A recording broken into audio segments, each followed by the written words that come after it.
Chapter. Let's go. More than welcome to the League of Dreaming.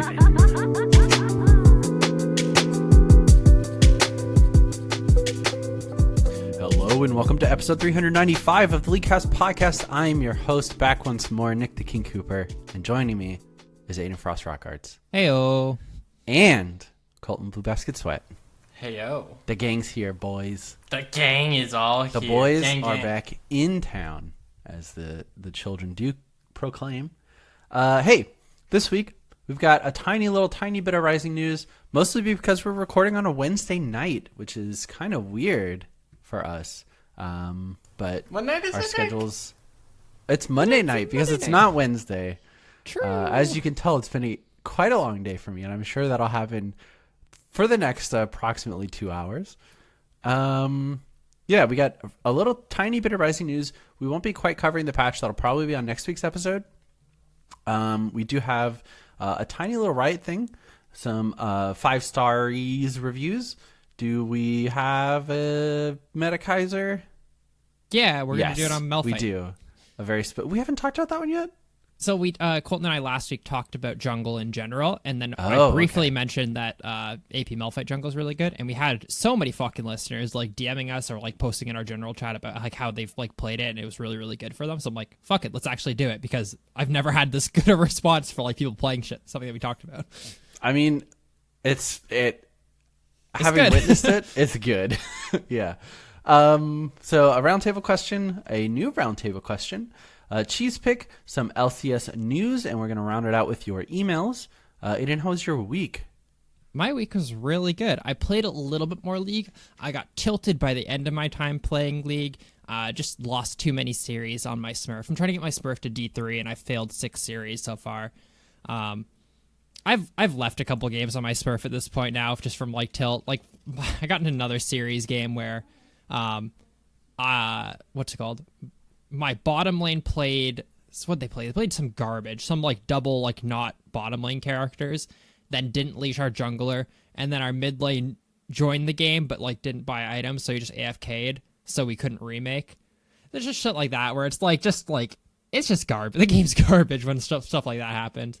And I don't know, I don't feel bad about leaving when like everyone's like, you're 0-20 at that point, like 10 minutes into the game, your mid laner's not connected. It's just like a mess, dude.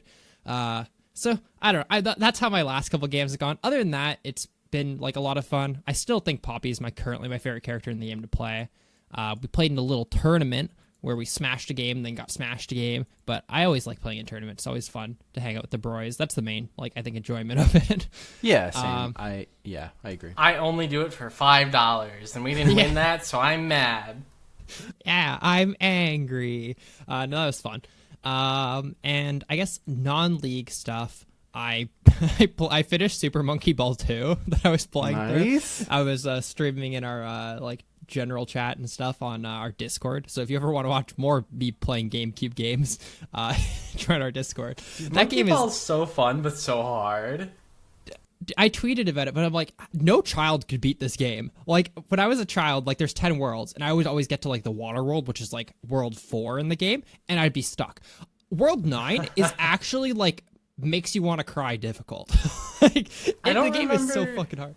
I don't remember which Monkey Ball it was, but I definitely, like, had one and played it through. But, yeah, no, there is certain, like, worlds, like, 8, 9, 10, where you're just like, oh, okay, I'm going to be on this level for 45 minutes to an hour. Yeah, it's just not a child's game at that point. But I had a lot of fun playing through that. And then you watch people speedrun it.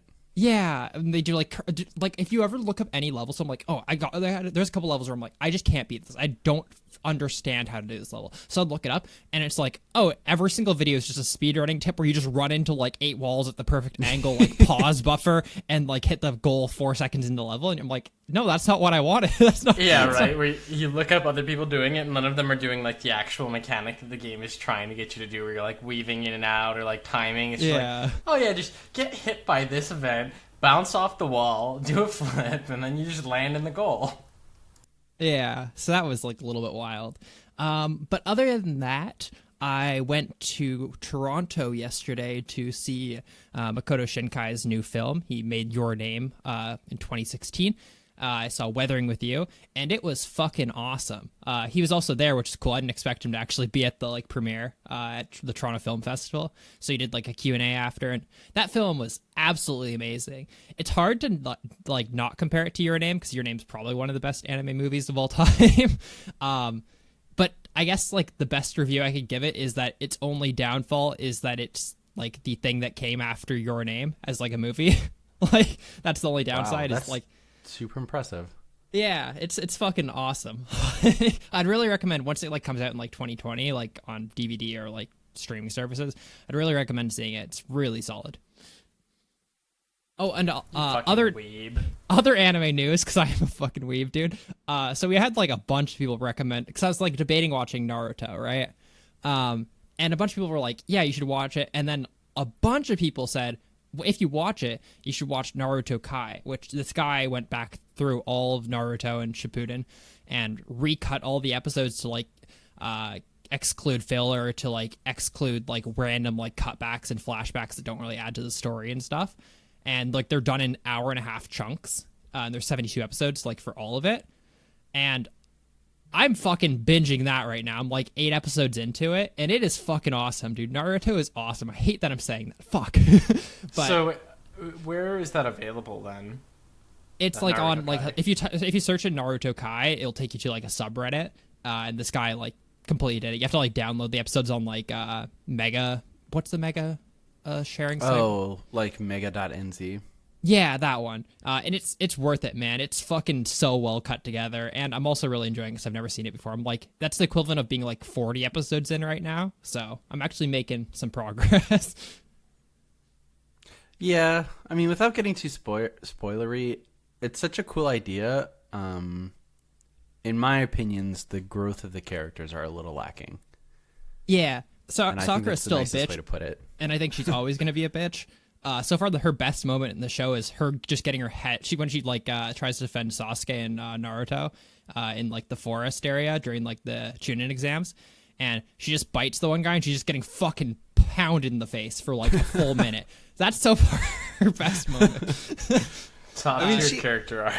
She does have redeeming moments occasionally. Yeah, no, I just currently finished her fight with so that's like a idea of where I am. Okay. At the Chunin exam? Yeah. Oh, so you're going through, like, the OG Naruto, too. Oh, yeah. I'm watching it all. It's 72 episodes for all of it, total. Oh. So, okay. I made some progress. That's pretty cool. Yeah. Nice. Anyways, that's my week. Yeah. So I guess I'll talk about my week now. I played a lot of Ranked this week. Yeah, you did, bud. Are you okay? I'm fun employed, so what else am I going to do? But play a lot of solo queue. I got into Diamond 2 twice, and I did lose one Series to D2, so I'm 2 out of 3 in my Series to D2. Currently, I'm D3 like 50 points. It's really great losing one game at D2 0 LP, and then having to win 4 to get back to a net 0. Oh, no. Like, I love having to go +3 to net 0. Mm-hmm. But hey, that happens sometimes.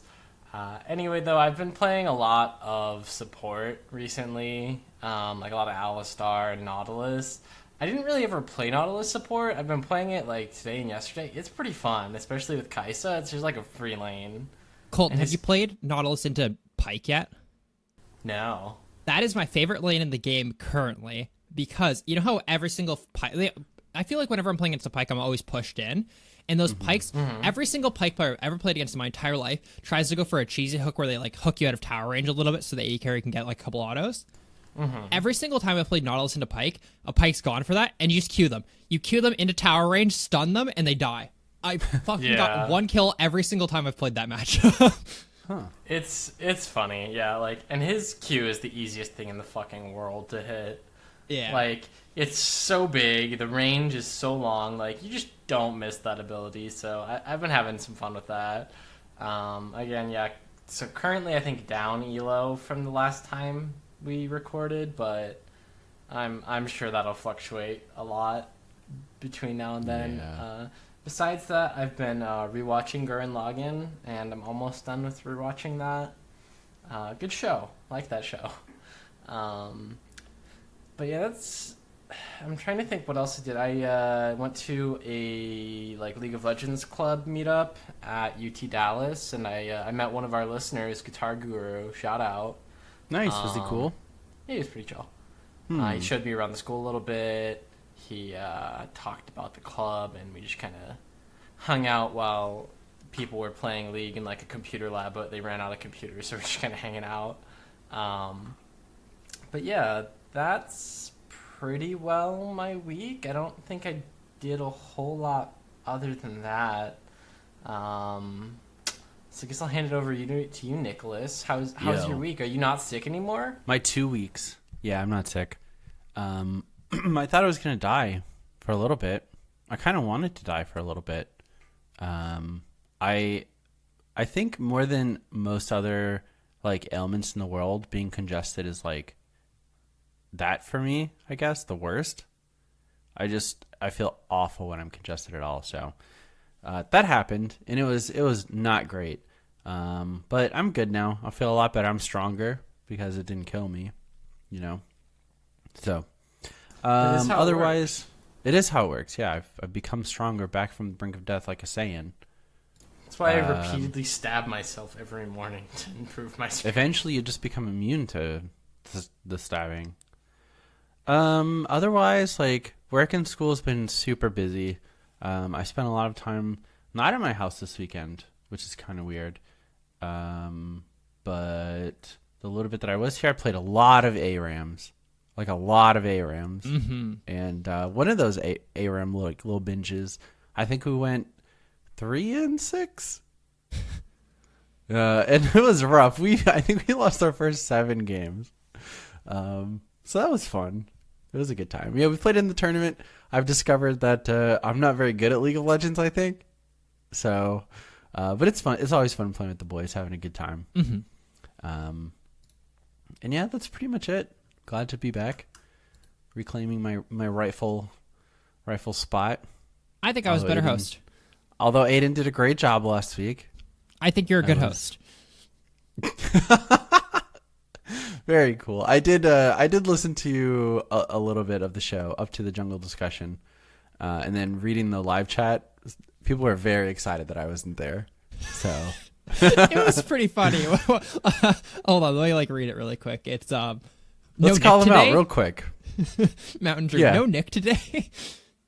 And then Abe said Aiden host Pog, and then there was a bunch of Pogs. And then Confucius was a nerd who just joined the channel, said ka-chow and Pog.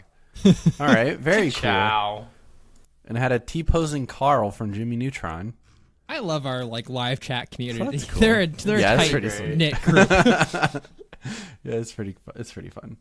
So yeah, let's get into the show. The Rising News, we had 4 types of tilt, which is a little kind of Quizlet thing that and a cinematic. Did we all do it? I didn't do it because I don't tilt at all. So I did it. It put me as the Rager. Not the Juggernaut. What's it called? It was something like a Juggernaut. Like Barbarian. Barbarian. I think it's Barbarian, which is pretty well if something goes wrong, I tell them it's wrong. I actually thought it was really cool that Riot did it. First of all, the cinematic's awesome, every cinematic they do. Also, a lot of people are looking at it as a it's kind of weird that they're kind of glorifying Rage in a way, or tilt in a way. But I feel if you actually read the pages, it's hey, if you have this type of tilt, then here's ways that you can improve it. Even shit here's a Spotify playlist for calming music and shit. So it's actually really cool. So I think it's just an interesting way for them maybe to realize that this is a game where people can get angry, but it doesn't mean that you should get angry. Yeah, I'd recommend everyone takes it though. I'm definitely going to. I have been meaning to do that. I just haven't had a chance yet. Been too busy losing games and ranked. True, and getting mad like a barbarian. No, I'm not a barbarian. Just like that. My favorite thing is Kennedy took it. So there's four different tilt types, right? And she takes it and it goes, "You are a brick. Show more emotion next time." She doesn't get tilted at all. Yeah, that's tilt. So take your tilt and learn to deal with your tilt is the more important part of that, I guess.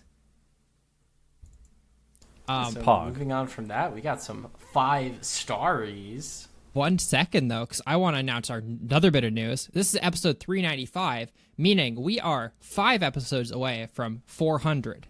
I want to announce this earlier because I'm going to announce it every single week until then. So on episode 400, which I believe is on the 16th of October, we will be doing a special show. We haven't decided what the format is going to be completely, but we think it's going to be like a 1-hour show, and then we're going to do something special in the second hour. So in the first hour, we're going to either have like just like fun emails, like not really League of Legends based, well, maybe some League emails, but like more fun stuff to talk about.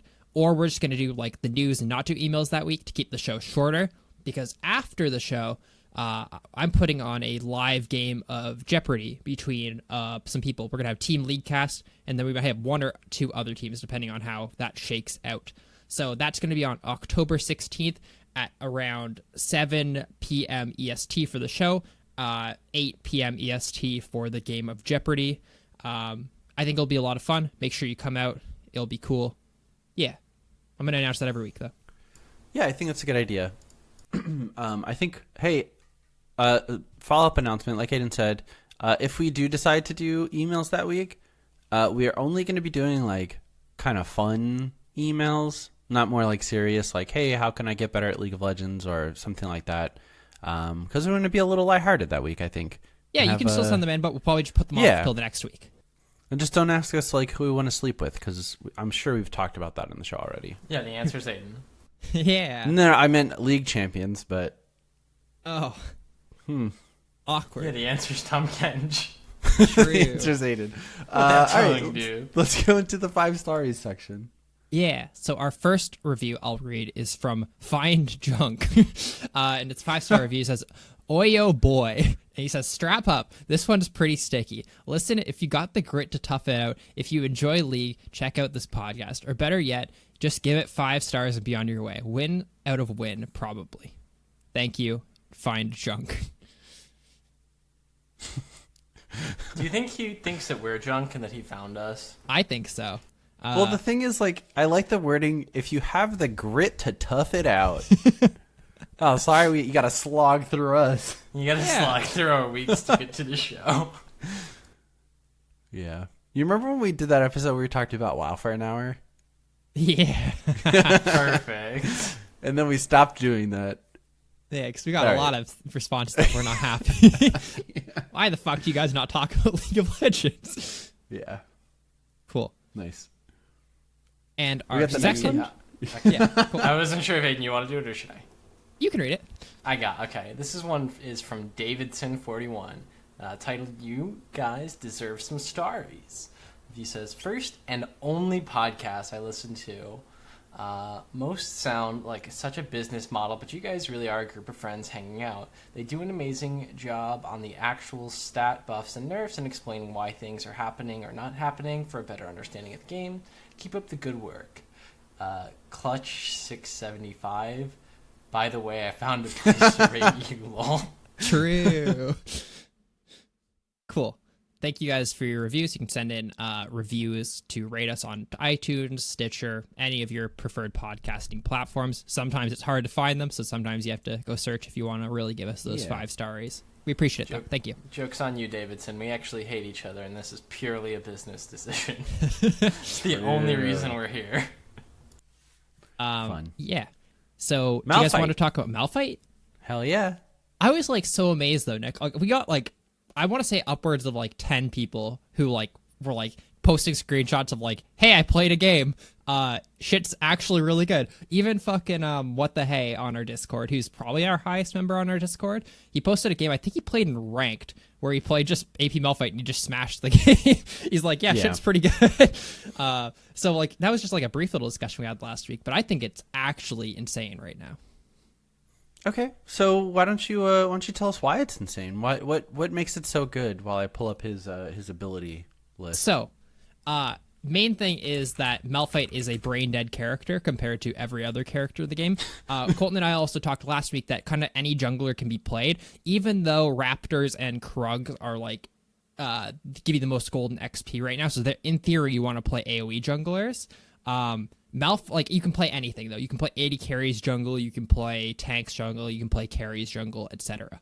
So Malphite kind of fits in this weird role where he doesn't do what is expected because most junglers want to gank level 2 or 3 or want to like farm Krugs and Raptors, where his role is just to survive till 6. So even though he doesn't fit into the traditional jungle archetype, just being such a brain-dead, easy-to-play character with so much damage in his kit allows him to excel and kind of like just take over games. Nice. That was super good, actually.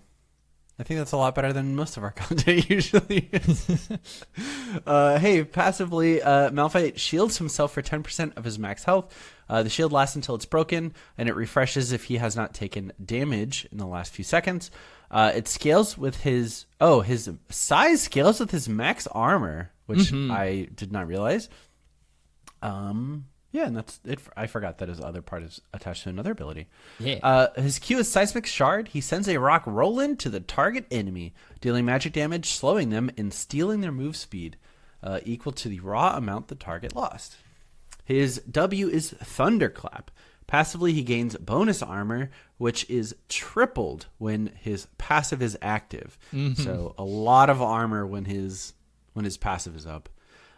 When he activates it, his next basic attack within 6 seconds gains 50 bonus range and deals bonus physical damage on hit. Additionally, for 5 seconds, his basic attacks also deal physical damage in a cone to units behind his target. It is an auto attack reset. Yeah. His E is Ground Slam. When he activates it, he slams the ground, dealing magic damage to all nearby enemies and slowing their attack speed for 3 seconds. And his ultimate is Unstoppable Force. Malphite dashes unstoppably to the target location and upon impact deals magic damage to all nearby enemies and knocks them up for 1.5 seconds. Which is kind of, I think his ultimate's a good place to start. I think it sort of just makes the character playable, right? Yeah. And especially the AP variant, because I'm looking at this. Base 200 magic damage, and it has a 1-to-1 AP ratio. So every single point of AP is 100% efficient just with his ultimate alone, not including his Q, his E, and his W. More importantly, Nick, what's that cooldown on that, if you can see that there? I'm going to look at this real quick. Level 1, it's 130, and it scales down to 80 seconds at max rank. So 80 seconds when you're running Ultimate Hunter and Presence of Mind, meaning when you ult someone, it's on about a 40-second cooldown. So you one-hit people and it's on a 40-second cooldown. So this is why he starts to start coming together. Once again, he is a really weak character pre-6, but once you get your ult, he actually just stomps games.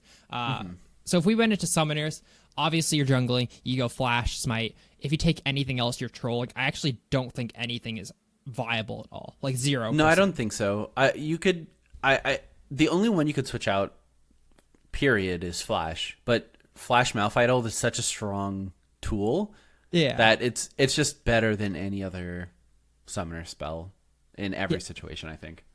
Unless you drafted him first, which then you're kind of trolling, and then they picked all CC, and then you maybe needed to cleanse. But I feel like taking cleanse on a jungler is trolling too. I feel like that's his second best rune. It's bad. It's awful. Yeah. So take Flash, Smite on him. It's super good. Keystone, this is his bread and butter. You go Predator every single game. Predator allows you to just round corners and get free ganks off. Instead of he's a pretty slow character, and you always need to be in alt range to be able to kill people unless you have Flash. So Predator actually allows you to get into the proper range to actually use your ultimate and one-hit people. So it's kind of needed regardless. As for the secondary and core runes of him after that, Cheap Shot is probably your best bet. You can go Sudden Impact. I don't really think it makes a difference really. You can go Taste of Blood as well, but I don't think I think Taste of Blood is the weakest out of all three of them. If you're not laning 100%. Yeah. If you're laning, I think it becomes way better, but... Yeah, just in this situation. I feel like Sudden Impact's such a weak rune, but maybe it's viable with Malphite jungle. The only reason I would say that is you're probably getting more damage out of the Magic Pen. It's 6 Magic Pen and Lethality, right? Oh, yeah, it's 6? It's 6. Oh, 6 You know, it's a real weak ability. Yeah, I thought it for some reason was either 10 or 18. It used to be a lot more. They've nerfed it a bunch. So like I think Cheap Shot might actually like out damage it a lot of the time, which is kind of sad to see. But either way, kind of like decide between those two. I think Eyeball Collection's your go-to for your secondary, and then you have to always go Ultimate Hunter. This is super core to your character. Getting like I guess it's 20. Is it 20? No, it's 25. No, 4, 8, 12. Why is it 21%? Is that right? Oh, it's 5. Then okay, 4 per stack. Okay, I was counting that wrong. So it's 25% off your ultimate cooldown. It's absolutely disgusting just by killing everyone once in the game, or getting an assist. You need to take that. Going precision secondary. The only reason you're really going this is so you can get presence of mind, so you can get more ultimates up in time.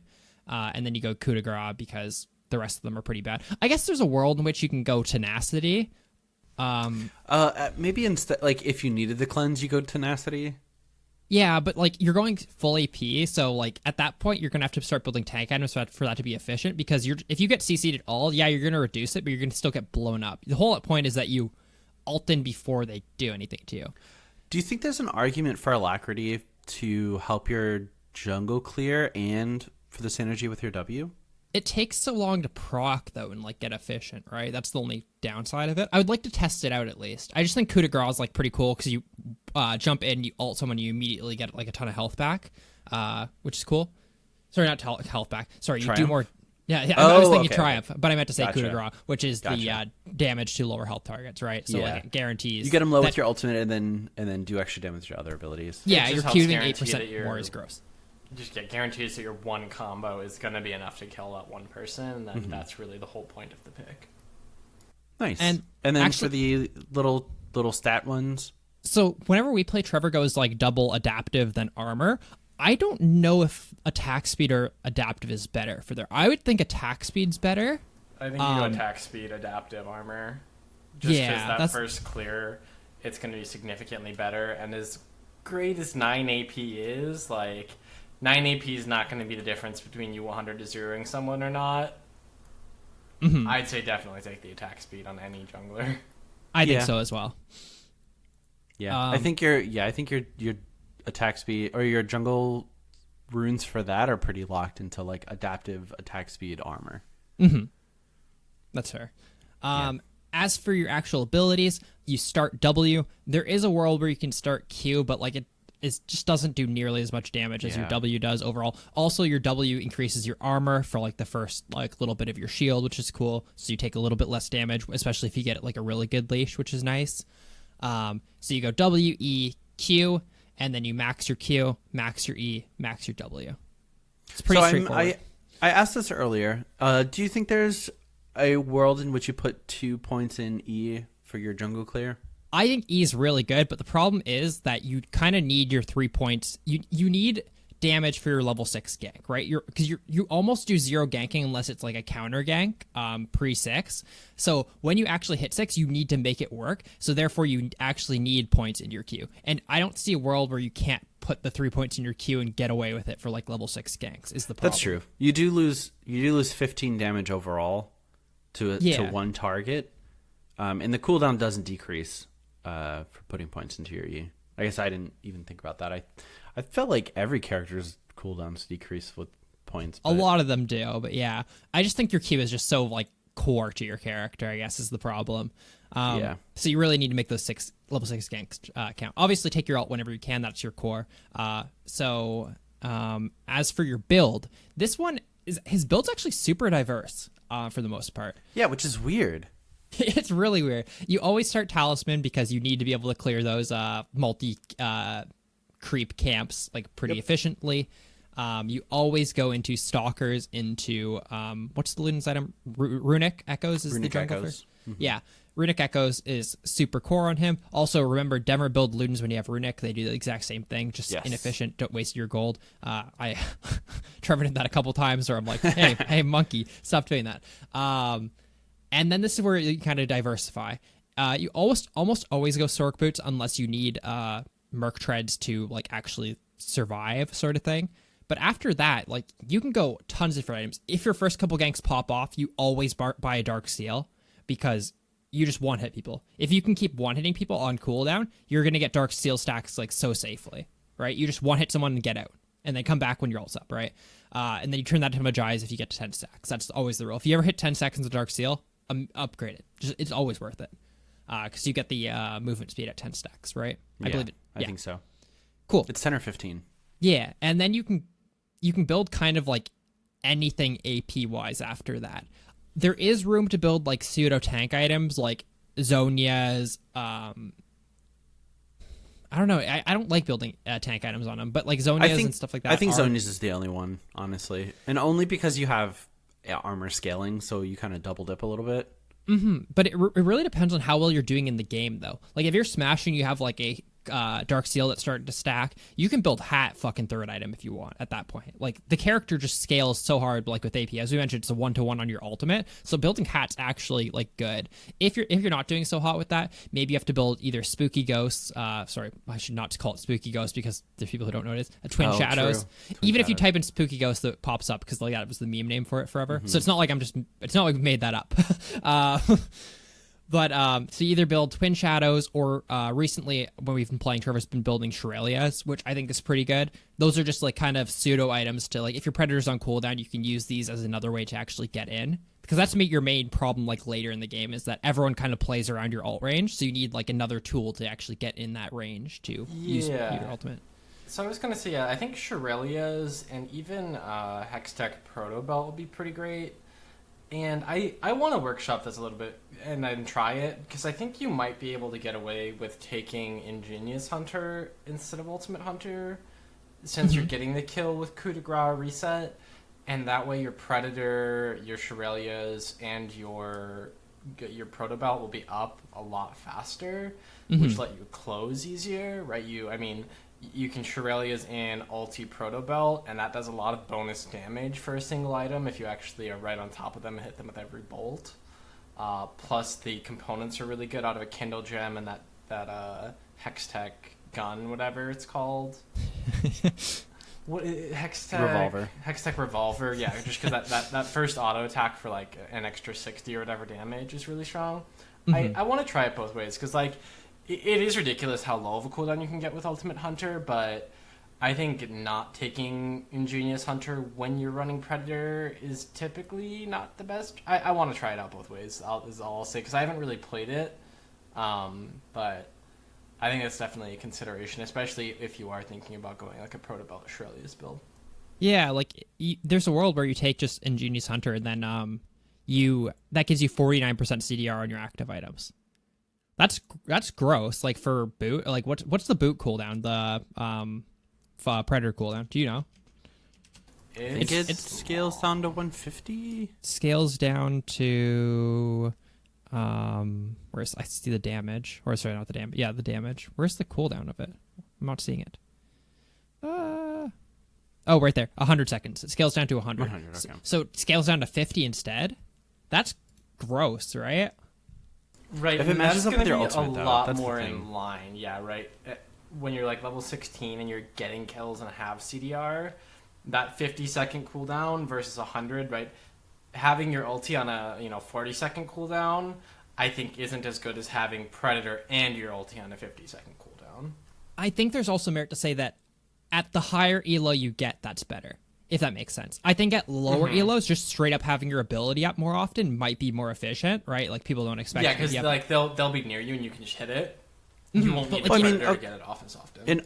So an argument for Ultimate Hunter is you also get more ultimates off in a flash cooldown, right? That's so if their AD carry doesn't have flash, taking Ultimate Hunter will give you maybe an extra ult during that timer, which could be super impactful. But I guess the main thing is like the thing that always gates him late game is that every single player on the enemy team tries to play around it. Like they try to keep you out of like how much range your ult is, right? So Colton's saying that if in theory, if you're playing at Challenger, I don't think this build works at fucking Challenger, by the way. I would assume. Yeah, no. I haven't played there. But if you can have Predator up every 50 seconds and like play your like actual like map positioning well, I feel like it's actually better at gets better at Challenger if you have a 50-second Predator than having a lower cooldown ult. I'm not sure though. That's just theory crafting. I think that's actually really cool. I ran into a Malphite running this build with Shurelia's Predator. Like they went Echo into Shurelia, And I imagine they were running in Genius Hunter based on that, but again, I'll definitely want to try it out and take a look and see.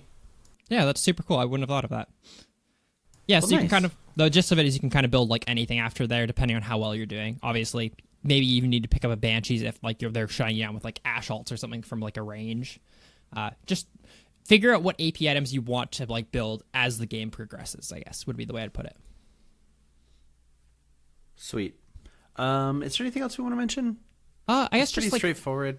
he's one of the easiest characters to play. The main downside to him is the fact that when you're playing him, I can't stress this enough, give shit when like they contest your buffs. You take your first buff free, you full clear, by the way. You never don't full clear.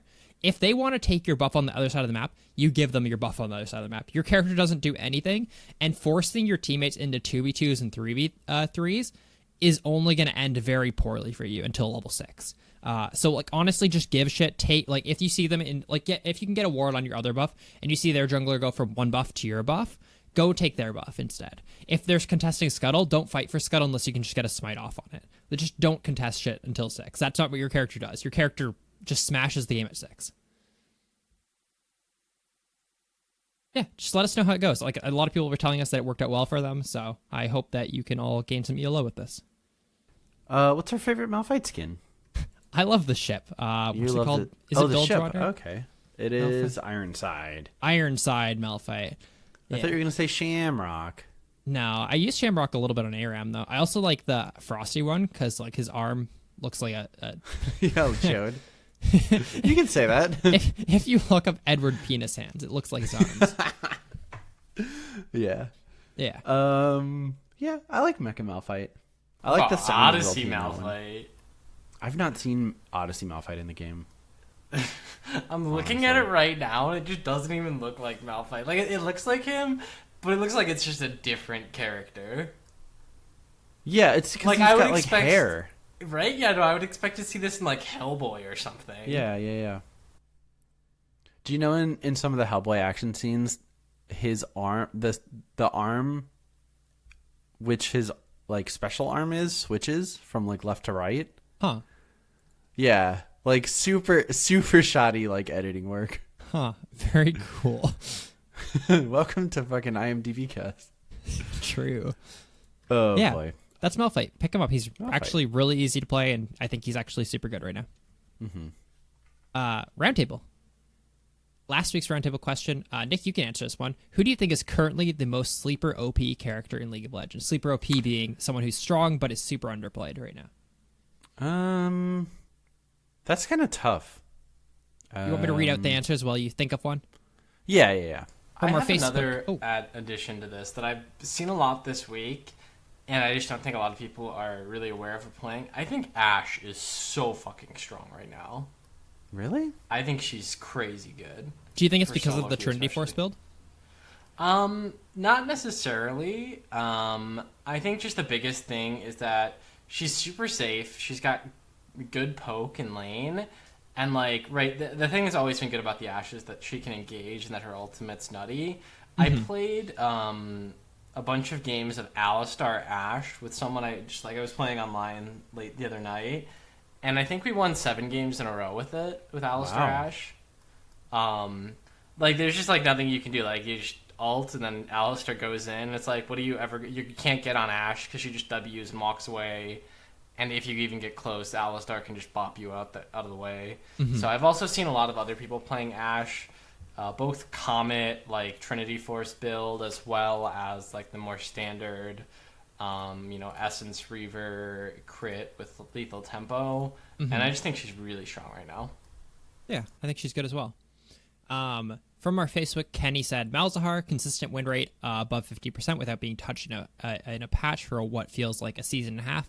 Also, hard CC provided is rare from a mid lane champion. I agree. I feel like Malzahar is like, if you get autofill, just play Malzahar. You'll actually do so well, especially if you have a good jungler. He'll just like gank mid and you get him free kills like over and over and over. What if you're playing Malzahar against an immobile mid laner and your jungler ganks the bot lane with no CC instead? That's what happens. What should I do then? What should I do then, Aiden? What if Cry. you're running Glacial Malzahar and they have your GLP up, and your jungler still won't gank for you.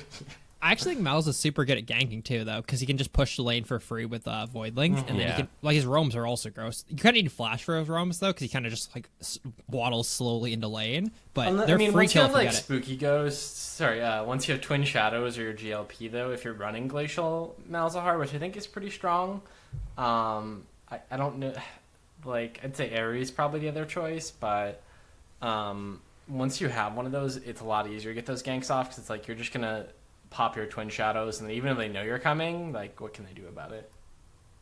I agree. Charlie said Vi. She's been S tier or A tier for most tier lists for a month now. She's super underplayed and very strong, especially going Aftershock and getting an early lead. She can easily snowball the game for her team. I'm surprised she's not talked about more. I feel like she's super feast or famine, though.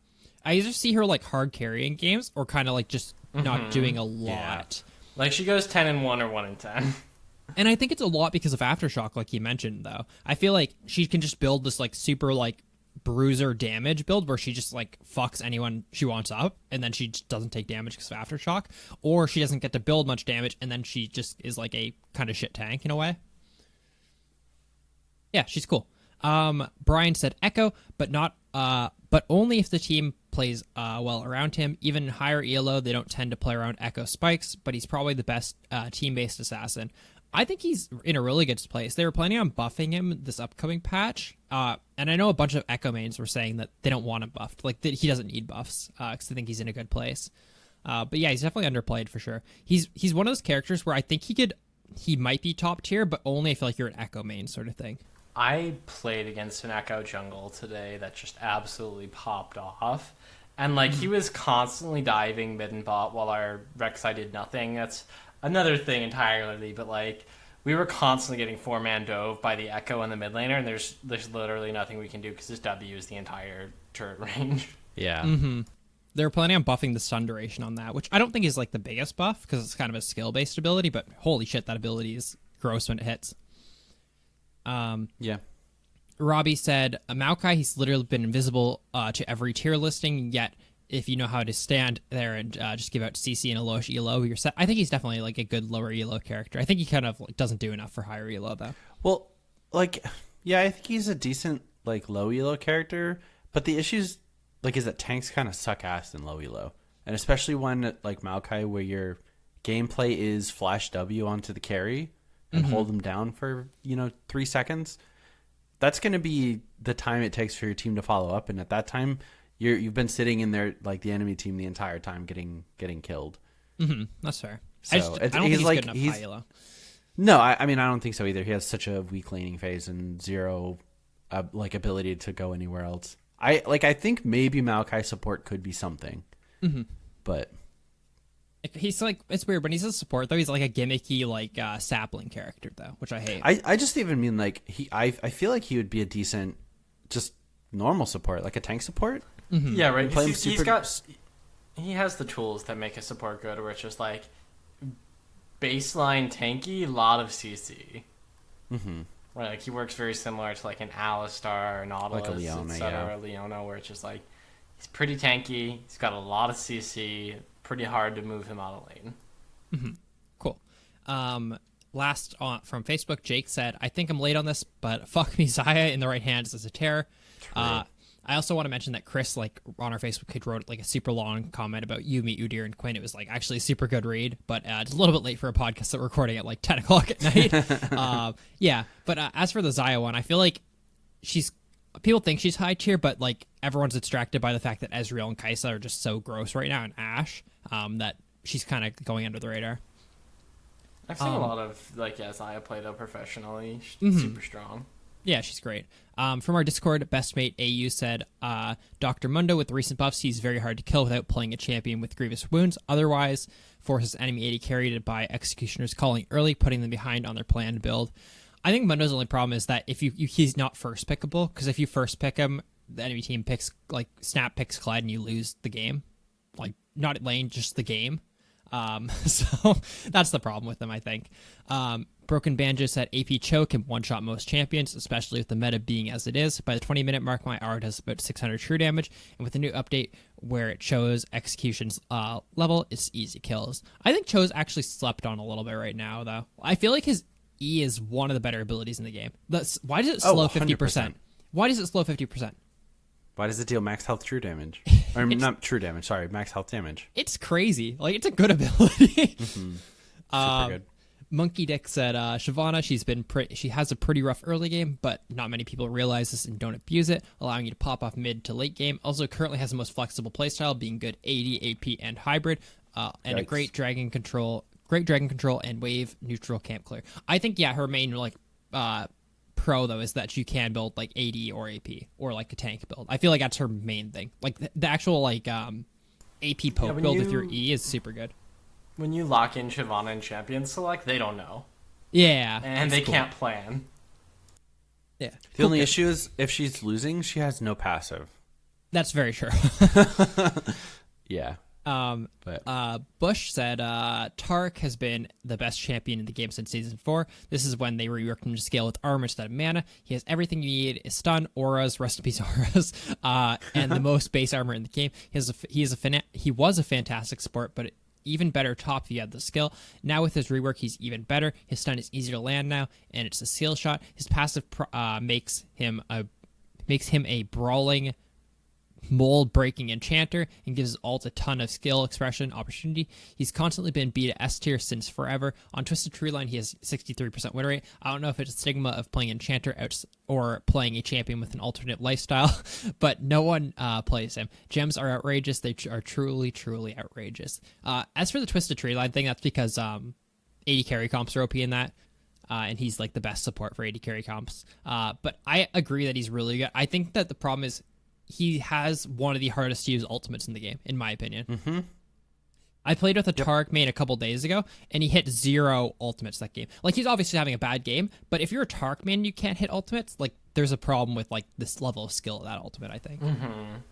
That being said, because you have to be thinking 2.5 seconds in the future. Yeah, right? And it completely depends on what their characters are. If they're assassins, you have to use it way quicker. If they're, like, tanks, you can, like, save it. You have to, like, change the way that you use your ultimate every single game. Mm-hmm. Every single team fight, honestly. Yeah. It's very adaptive, and that's a very high skill ceiling to be able to, again, predict what's going to happen in like 2.5 seconds appropriately. One thing I thought that was really funny is he says now that his stun is a skill shot, it's easier to land.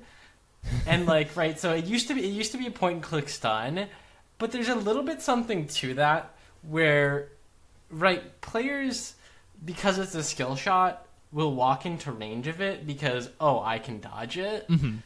Versus if it's a point and click, right? Like you won't walk up against a Malzahar, but you might against a Zyra. Yeah. Right? Because you're like, That's can dodge this. So it's funny because he like says that, but it's also there's a little bit of truth to it. It's like now that it's a skill shot, like you have more chances at least to hit that stun. Oh, for sure. Yeah, I mean, I think other things, he's super hard to play. Even the only ability that you can hit that isn't a skill shot is his heal and his W. Mm-hmm. But he's harder to play than champions that do more, that require less effort, I guess. Mm-hmm. Right? Like you can have the same impact. You can have very similar impacts on like a Lulu where you just point and click everything. If a super computer plays Tark, though, he's like insane, though, I think. Oh, 100%. Yeah. No, he has such a high skill like ceiling. If they took the supercomputer off the balance team and let him play solo queue, he'd be rank 1 with a Taric right now. Yeah. True. And I think it happened while we were in an ARAM this past week, Aiden, but like Taric ulti, probably one of the most balanced abilities in the game. No, it's super good. Can we please, when Immortals comes out, just get like damage blocked with Taric? Yeah, true. That'd be cool. And last but not least, from Astros, he said Shen is super strong with a strong kit, allowing him to 1v1 and half healthy with a taunt, grass proc, and Q, as well as taking no damage. I think Shen's laney face is disgusting. Like, Shen was always the, like, hey, he's a bitch, just go sit in the side lane, he'll, like, constantly split push you. That character can 1v1 any character that he doesn't hard counter him, he just fucks up, like, hard in a solo lane. Mm-hmm. Ugh. Yeah. Do you remember old Shen when you just used to like throw the Q at people and it was point and click? I just like thinking back to it, like versus what he is now. He's so much cooler now. Before you're just like, throw a dagger at you. Mm-hmm. Cool. Nick, do you have one before we hop over to? Yeah, I mean, Memeancer Galio, I don't think he's that bad. They're buffing his damage every patch. Mm-hmm. It's like I think he's being slept on. The real answer, where the fuck is Vladimir, dude? He's like I one feel of the like most he picked didn't mid get- laners in the game. Is he? Yeah. What's his pick rate? It's fucking insane. Like it's his pick ban is actually fucking disgusting at my elo. It's every single game. I swear to God, he's one of the highest. Really? I don't see him like ever. He has a 6% pick rate. And a 23.6% ban rate. Yeah. That's Okay, 30%. well, still I think that's being slept on. Yeah. Like realistically, he's so good. He's gross right now. Yeah. And I think like it's primarily due to the fact that it has never been easier to get cooldown reduction and like the ability to just survive a lane through runes. Yeah. So If you look at all ranks, by the way, his like ban rate goes way down. So I guess he's like banned way less at lower elo. So yeah. he's also kind of hard to play though. Yeah, he is. But I mean, once you learn him, you 1v5 every game. Yeah, he's one of those characters. Yeah. So this week's roundtable question is actually submitted by Supa Peach. Last week he sent in an email, and Colton and I thought it was fucking awesome. He said, "Who is your like riding a bike champion? This would be a champion that you stop playing but can come back to at a high level." I'll go first. I'm ready. Yeah, I feel like Caitlyn. I don't play a lot of Caitlyn, but when I do, I play super aggressive. Like I'll walk forward, auto attack a bunch of times, dodge a bunch of stuff. Mm-hmm. Like, I don't know. I think especially in ARAM, I just play so fucking aggressively. Yeah. Huh. Mm-hmm. Cool. How about you guys? This is tough for me because there's definitely a few I want to say, and like the one that I like definitely can't say for me is like Zillion, because it normally takes me 2 or 3 games to like get really back into Zillion. I'd maybe say like there are probably some junglers like Rengar. I feel like is up there, where I don't play a lot of Rengar, but normally when I just like pull Rengar out of nowhere, like it works out for me. Mm-hmm. But yeah, I'd say either that or maybe Orianna. I definitely think I can like always come back to Orianna and be roughly at my same level of play. Mm-hmm. Cool. Nice. How about you, Aiden? Probably Tom Kent, right? I guess like in theory, but he's bad, so it's like weird to say. Like it's weird to say like I can come back and play the worst character in the game as best as he can be played, even though it's bad. So I would either go with Poppy. I've like always like come back to Poppy. I think I enjoy playing her. Maybe I enjoy playing her because I'm like pretty decent at her. Or Rumble, I think, is my other one. I feel like I can just play Rumble whenever, and I can just win lane with the character. And I feel like he's like a weird character to like just pick up and play, but I guess I've like ingrained it in me somewhere. So yeah, if you guys want to tell us who's the character you guys can come back and play at a high skill level after not playing for a while, you can hit us up on our Facebook page at Leaguecast, send us an email, mail@leaguecastpodcast.com, or come in and post in our roundtable section. Speaking of champions that are a little underrated, Colton, why don't you tell us about the cheese pick? All right, so I've seen a lot of this in solo queue in my like D3 and D2 games, and I think it's actually super good. But if you haven't heard of it or seen it, Swain's support right now, I think, again, very strong. You typically want to pair this with some kind of AD carry that can follow up, whether that be like a Tristana that can jump on them when you land your CC, or something that has a hard CC themselves to help trigger. So that could be a Draven, that could be like a Jhin, an Ashe. Basically, the idea of this is that you have a lot of poke as Swain on top of your CC, and you just can open up fights so easily if you know how to hit your skill shots. Nick and I did play this once against a Yuumi Garen, which was a whole other thing entirely. Like, typically you're going to poke people out as Swain, and there's going to be like nothing they can do about it. Yuumi Garen is kind of an exception, but still, I think it's very strong. I think it's really good in team fights. I think Swain scales pretty well regardless of not having a ton of gold when you take him in as support. Plus, it's a nice flex where someone might try and pick something as a counter to it and then realize, oh, that's a support. How you actually play it, you're going to want to take Electrocute, Cheap Shot normally, and then Eyeball Collection, Ravenous Hunter. Secondary tree, you've got some options. I would typically probably recommend Revitalize Bone Plating, since you're not going to have as much gold to actually get defensive stats. That Bone Plating is really nice because it makes you artificially tankier, and then Revitalize is really nice. You could also go Taste of Blood if you're against more of a poke lane instead of Cheap Shot, but I like Cheap Shot because, again, your main point in lane is to just poke the shit out of them. So yeah, that's Swain support. I think probably you max E just for the lower cooldown, because again, it's not about the damage you're putting out, it's about constantly stunning and zoning them off the wave. Realistically, it's just about proccing your passive, I think. Mm-hmm. Again, I'll say it, I think his passive is like one of the best abilities in the game. Alternatively, you could also go what's the slow one? Glacial Augment. Glacial Augment. Oh. I fucking love Glacial Augment, Swain. When you're up there, like, it's so easy to hit your E when someone is like 70% slowed.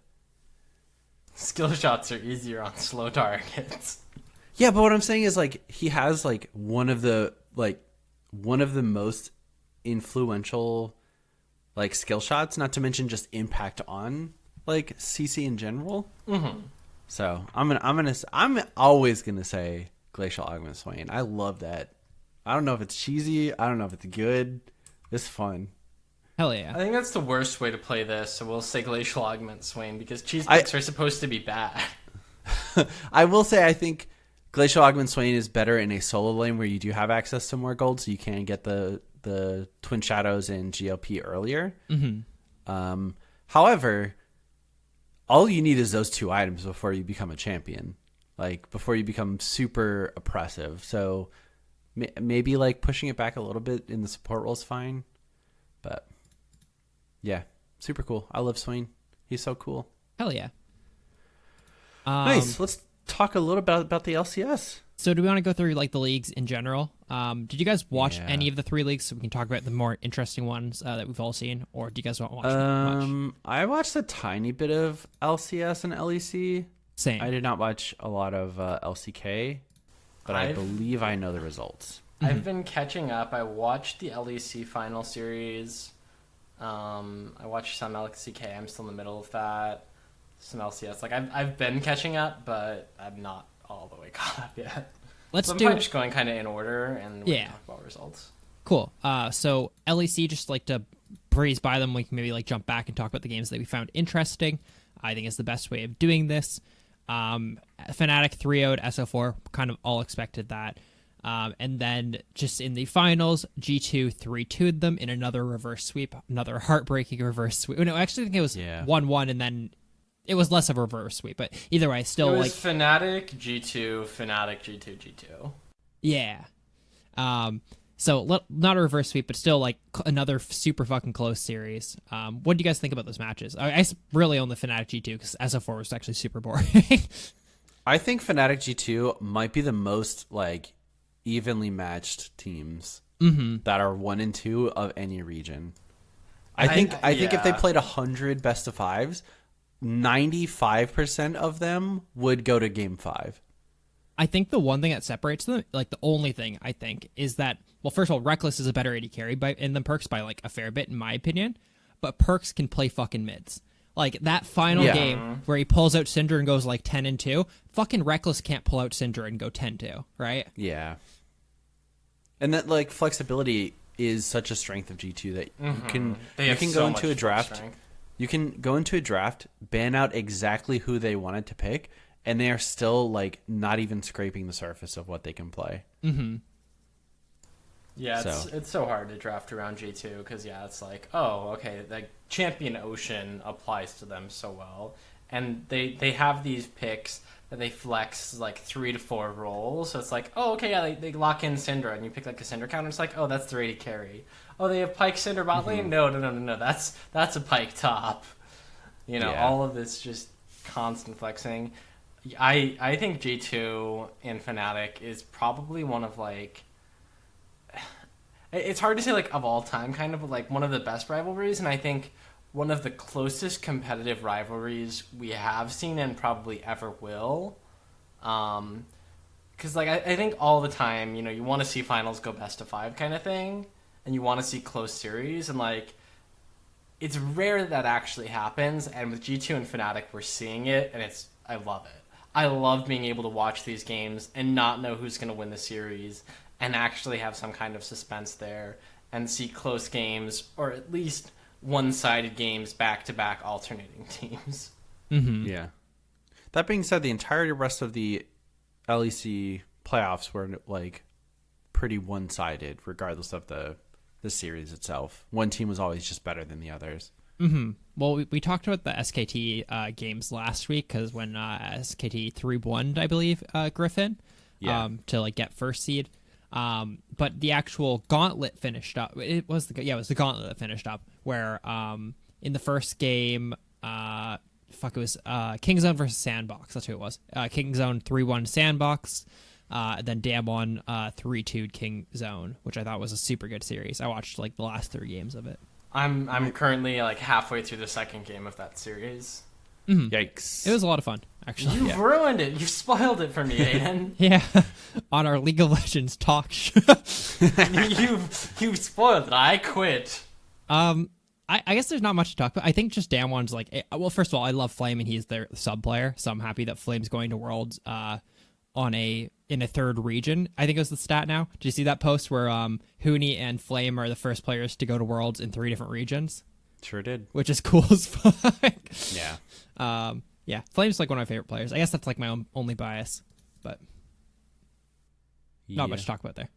Cool. And then LCS, which we had our finish of the Gauntlet, where Clutch 3-1 FlyQuest, literally nothing to talk about there. I guess the only thing to talk about there was that Clutch played like shit during it, and it was like, oh, fuck, I don't want to send this team to Worlds.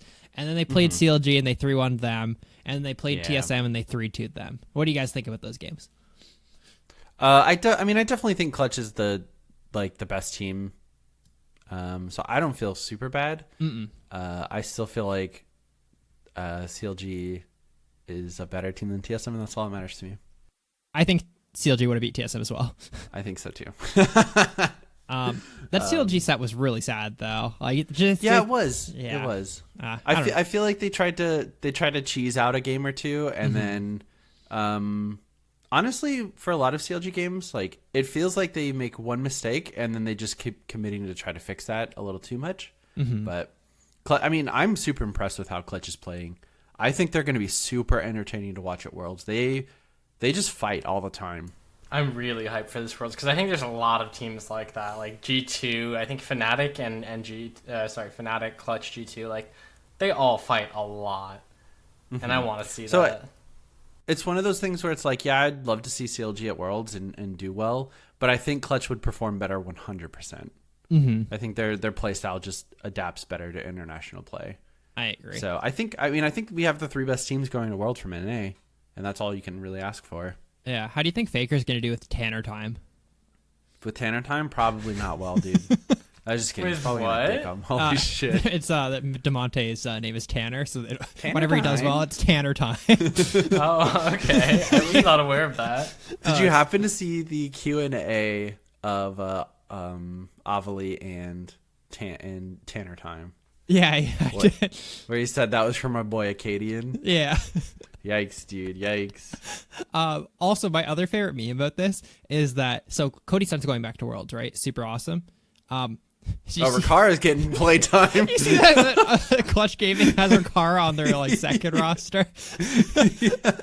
Oh, that's so fucking Get funny. Ricara up here, dude. No, Cody. I want to take a couple seconds.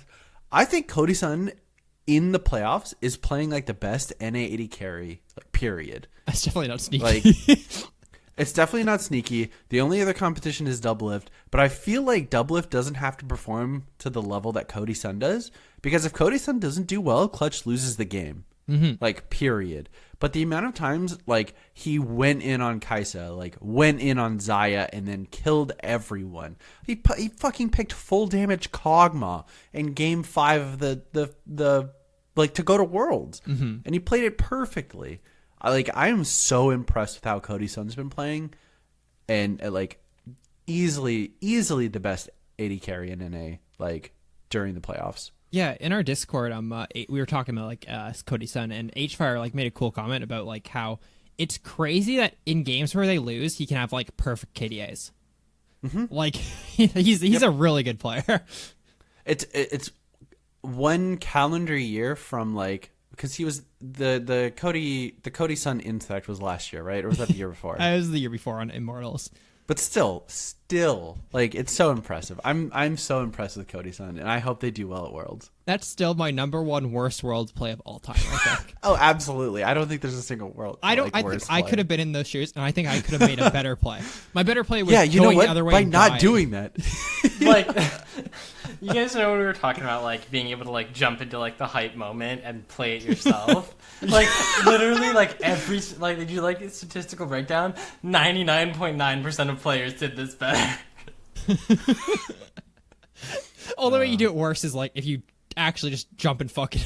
It was so bad. He ulted the Caspian into his other teammate, right? That's what it was. But it's like I think he canceled his own jump with his own flash, then insect the Cassiopeia into his teammate.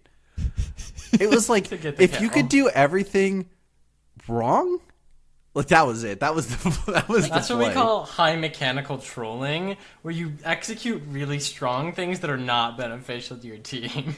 Like the best, like, disconnecting from the game is a better play than that. That reminds me of a game I had in solo queue where I like Q flashed and then W'd someone under tower as Alistar, which is normally pretty good. I did bop them close enough to get the last hit on my AD carry, and then I killed their AD carry, so it was a 1-for-1. But like in that way, where I'm just like, yep, I just killed my teammate, didn't I? Yeah, that's too good. Yeah, that's cool. Next week the LEC still has to do their gauntlet. I don't see a world in which Fnatic doesn't make it. Like, oh, absolutely, it's crazy. Yeah. So it's Origin versus Splice. Once again, I think Origin's better, but who really cares? And the winner plays SO4. Who really cares? Because Fnatic's gonna 3-0 any of them. Like, and I feel like it kind of sucks to be like condescending of them, but like I think Fnatic's like so much above like the other teams. Yeah, I mean it's really, I would say like 1 and 2, but it's more like it's 1A, 1B. No, Fnatic's already secured their spot, right? They have to have, right? Because didn't they get second in spring? Yeah, 100. So wait, okay, who's their third? Oh no, it's the battle. I think SO4. It's got to be Schalke. It's got to be Schalke. I would love to see. Schalke's probably getting out. I love Origin. I think Origin's playing like shit, but I love Origin. I would love to see them get out, but I don't think it's happening. Okay, I guess we don't have to be dismissive of it because I guess one of those teams is making it through. That's like got to be the one of the weaker third seeds. As much of it feels shitty that I think G2 and Fnatic are two of the strongest teams going to Worlds. By the way, that seems like a bold claim for sure. But like, I think Europe third seed is one of the weaker teams going to Worlds. Yeah, like I could see G2 Fnatic being top 10 teams like in Worlds, and I would be surprised if they weren't actually. But then you drop down to like maybe top 20. Yeah, third, like maybe further than that, maybe. Yeah, I agree. Okay, cool, nice. That was pretty much it. So let's get into the mail fight section. Hell yeah. This email is, or message, I guess, right? Is from Clutch675. Here I am, a rather new listener who loves the show, and as soon as I figure out how podcast ratings work, because y'all are my first, don't worry, over 18, LOL, I'll leave you a 5-starry. But just want you to know that you guys are awesome. I have a great cheese pick suggestion that a friend and I do that works great. He plays Cassiopeia AP carry with Klepto, and I play Alawi support with Klepto. And I've gotten really good at pulling their souls. It allows us to both proc Klepto multiple times and stay way ahead on gold and items. Also helps with the sustain. As Cassiopeia, he takes 2, so he can get his tier back faster. And I take heal, And I take heal because when it comes to a fight, I am the one not getting away. Anywho, he takes TP so he can get. Okay, I apologize. So he can get his tier back faster, and he takes heal because he's the one not getting away. Anywho, keep up the strong podcast, and I'll figure out this rating thing so other people can find y'all too. Feel free to use my OPGG as well. And he did find it because like I remember when I was reading that story earlier, I was like, Clutch 675. What is that coming from? And like that's his name, I guess. Yeah. So let's do a real quick OPGG. Yeah. Well, you're pulling him up. We've talked about Ilawi's support before, and the fact that the Ghost procs Klepto, and we talked about that with Draven. Because it's passive procs if you last hit the Ghost. Yeah, because it's Draven, your last hit procs on the Ghost, as well as the fact of you're just hitting it a bunch of times with Klepto, so you're just getting crazy amounts of gold. That being said, I could definitely see it working for Cassio as well. I don't think you're auto-attacking as often as many other characters, but I think this is an interesting, fun cheese pick. That being said, I think Klepto, AD carry, plus Alawi in general is a pretty fun combination. No matter how you do it. I mean, the best Klepto AD carry is obviously Ezreal. But in that particular scenario, just swap out Ezreal for Draven. You have way more kill potential. You're going to get way more gold going once you get once you're able to last hit the passive. Because it's a flat 25 plus whatever bonus he gets from stacking it up. And if they run out, they have to play the Alawi minigame, which sucks. So, yeah. Looking at your OPGG real quick, just a heads up for everyone, we're not going to spend a ton of time looking at these just because I think we all kind of feel like it doesn't make for the best content because it's kind of just for the one person as opposed to everyone else. And I think a lot of times the analysis without jumping into it in depth, it's just, we'll look and we'll see your highest win rate character and we'll say play that. Well, this is it. I'm going to say, hey, stop playing Thresh and play Soraka. You've got an 80% win rate over 15 games. You've got a 5.3 KDA. Why aren't you playing Soraka every single game in ranked? Stop playing Thresh, play Soraka. Done. Mm-hmm. Mission accomplished. Yeah. So that being said, we want to move on to the next email from thanks, Clutch. It says, hey, Leaguecast, be here. I hope you're all doing well. I think it's supposed to be Abe, yeah. Oh, okay. I was just be here. I'm like, yeah, we're all here. Nick's not ditching us this week. I hope you're all doing well. I write in to ask your thoughts on 100 Thieves picking up Papa de Goat Smithy as their League of Legends GM. I think that he has the potential to be one of the best moves the org has ever made. I think that with his knowledge on the game and his connections, I'm sure he can set that team to be in a better place than they have been in the past year. Just curious as to your thoughts. Much love, Abe. Yeah, I mean, it's I guess. I don't know. At the end of the day, it still comes down to the talent they have on their team. And, I mean, they have a lot of it, right? Mm-hmm. It's just making it work. And I feel like that's more down to the coach and the coaching staff as opposed to the general manager. I super hope they do well. I think we're all huge Papa Smithy fans. Yeah. It's pretty hard to not be a fan of Papa Smithy. If you're not a fan of Papa Smithy, wholesome. You're the kind of person who's not a fan of Steve Irwin, right? Yeah. Where it's just Bob Ross. Nobody has anything bad to say about Papa Smithy as far as I've seen or heard. He's super wholesome. He's a great personality, entertaining to watch, knowledgeable, just all around stand-up guy from what I've seen and heard. Mm-hmm. That being said, I think as a GM, obviously he's going to have some influence on the way they actually play, but I think that the GM position is more of a manager business standpoint. Yeah. As opposed to the strategy coaches and the analysts and all that are in there being this is, what we're going to work on, why, and here's what you're going to pick, that sort of stuff. Obviously the general manager has input in those areas, but still excited for it. Happy to see him doing something else, and hopefully they're successful. Yeah, for sure. The only downside is that means he's probably not going to be casting Worlds or anything, which is kind of sad. Oh, surely he can cast Worlds, right? During off season when your team's not at Worlds, man, I feel like you're doing so much work organizing shit as the general manager. I mean, I feel like you can't do any work while Worlds is going on, though. You know. That's fair. I don't know. We'll see. I hope. I think I don't want to admit that that's a possibility. Yeah, it's just I hope that's not like the world, but I understand if it is. Yeah. Thanks, Abe. Sorry we didn't get to your email last week. Send it in earlier, bud. Hell yeah. This next email is from Zachary. He said, "Hey guys, longtime listener and player of League. Been playing since around season 3. I know when I started, Garen was the default and it was the worst. Stopped and started playing more consistently around season 7 and on. I was wondering your thoughts on matchmaking for low level players, because I'm currently leveling up an alternate account and I'm at 21 right now, and have recently been getting horrible teams. This seems to be the least of my worries, as most of them are insanely toxic and usually get reported after the game. Recently I was mid-Zereth, one of my mains, going against a level 100 plus Mastery 7 Akali. Due to my whole team being fairly new, the Akali obviously carried the entire game and we lost. Do you think this is fair in the sense of matching such a high tier player with people who are just starting the game? I realize they may be teaching someone new and just helping out, but I feel like it should be more balanced. Look forward to your thoughts in future podcasts. Trying to learn jungle and it's stressful with a Sejuani in a team that can't engage when I gank. Zachary. Hey, at lower ranks, I would not play tank junglers.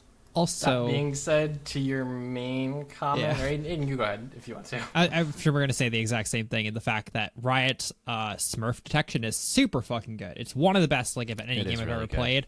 Meaning you've played before, even if like you're like, I haven't played, I was a bronze player fucking 4 years ago. It still means you know how to click around the map, you know how to buy stuff, you know how to like just move like that. The game will immediately start patching against better players, and like those better players who are on low level accounts usually also are Smurfs.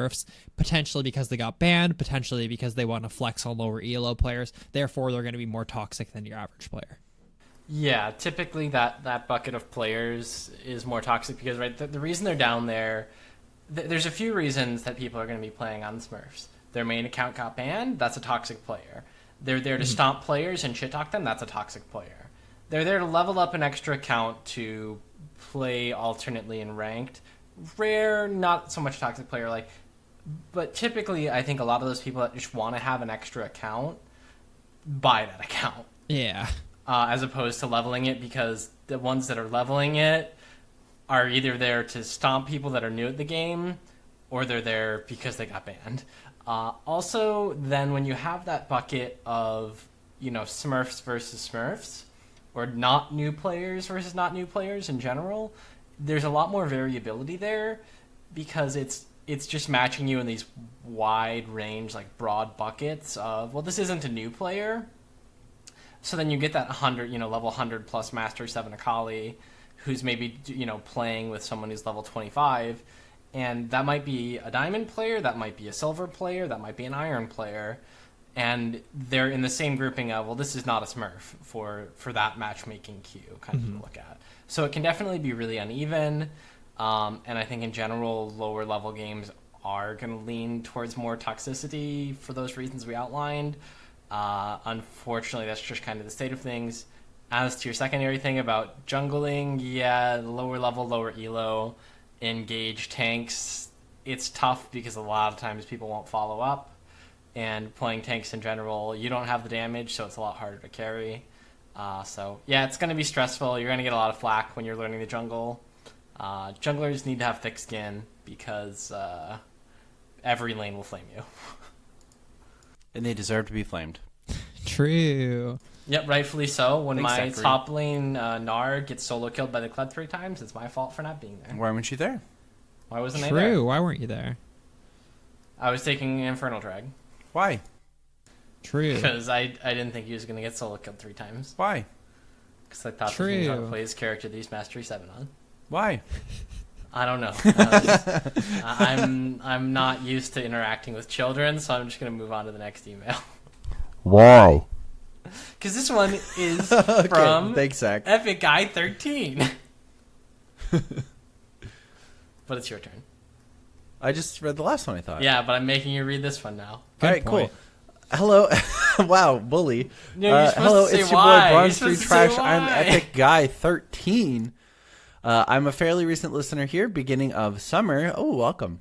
I've been enjoying the podcast a lot. I listen either in the car on my way to work or at the gym.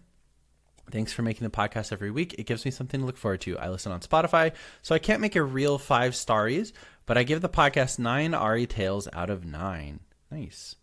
First off, I wanted to congratulate Colton on going to UTD. I was there last year, but I straight up hated my major, computer science, so I changed to something that wasn't offered at UTD. Feels bad, man, not being able to see the Colton Blue Basket Sweat Cheese Pick connoisseur on campus. Roundtable question: Sleeper OP Scion support big tanky boy with CC and constant max health increase with W in lane. Scion claps cheeks bot lane. And if your opponent somehow doesn't know about his revive, scares the shit out of them. Question: how do I get out of laning phase if my support isn't being aggressive? They're playing Engage, and I'm on Jhin or Callista. Keep up the good work, boys. Epic Guy 13. Farm better than your opponent. Yeah, just hang out. Like, there's games where I play Alistar, who's like one of the best engaged supports, and even like there's games where I'm playing Alistar and we have a Jhin even or something like that, right? And sometimes you just have to farm, man. Like, it sucks. You want to fucking kill people, especially when you're playing these characters, but like farming's not a bad thing, especially when you do it better. Yeah, and honestly, like, if they're playing engaged supports, and it doesn't work if they're being aggressive, but like in Aiden's case, he's not just going to sit behind the AD carry on Alistar, right? He's going to walk into the bush.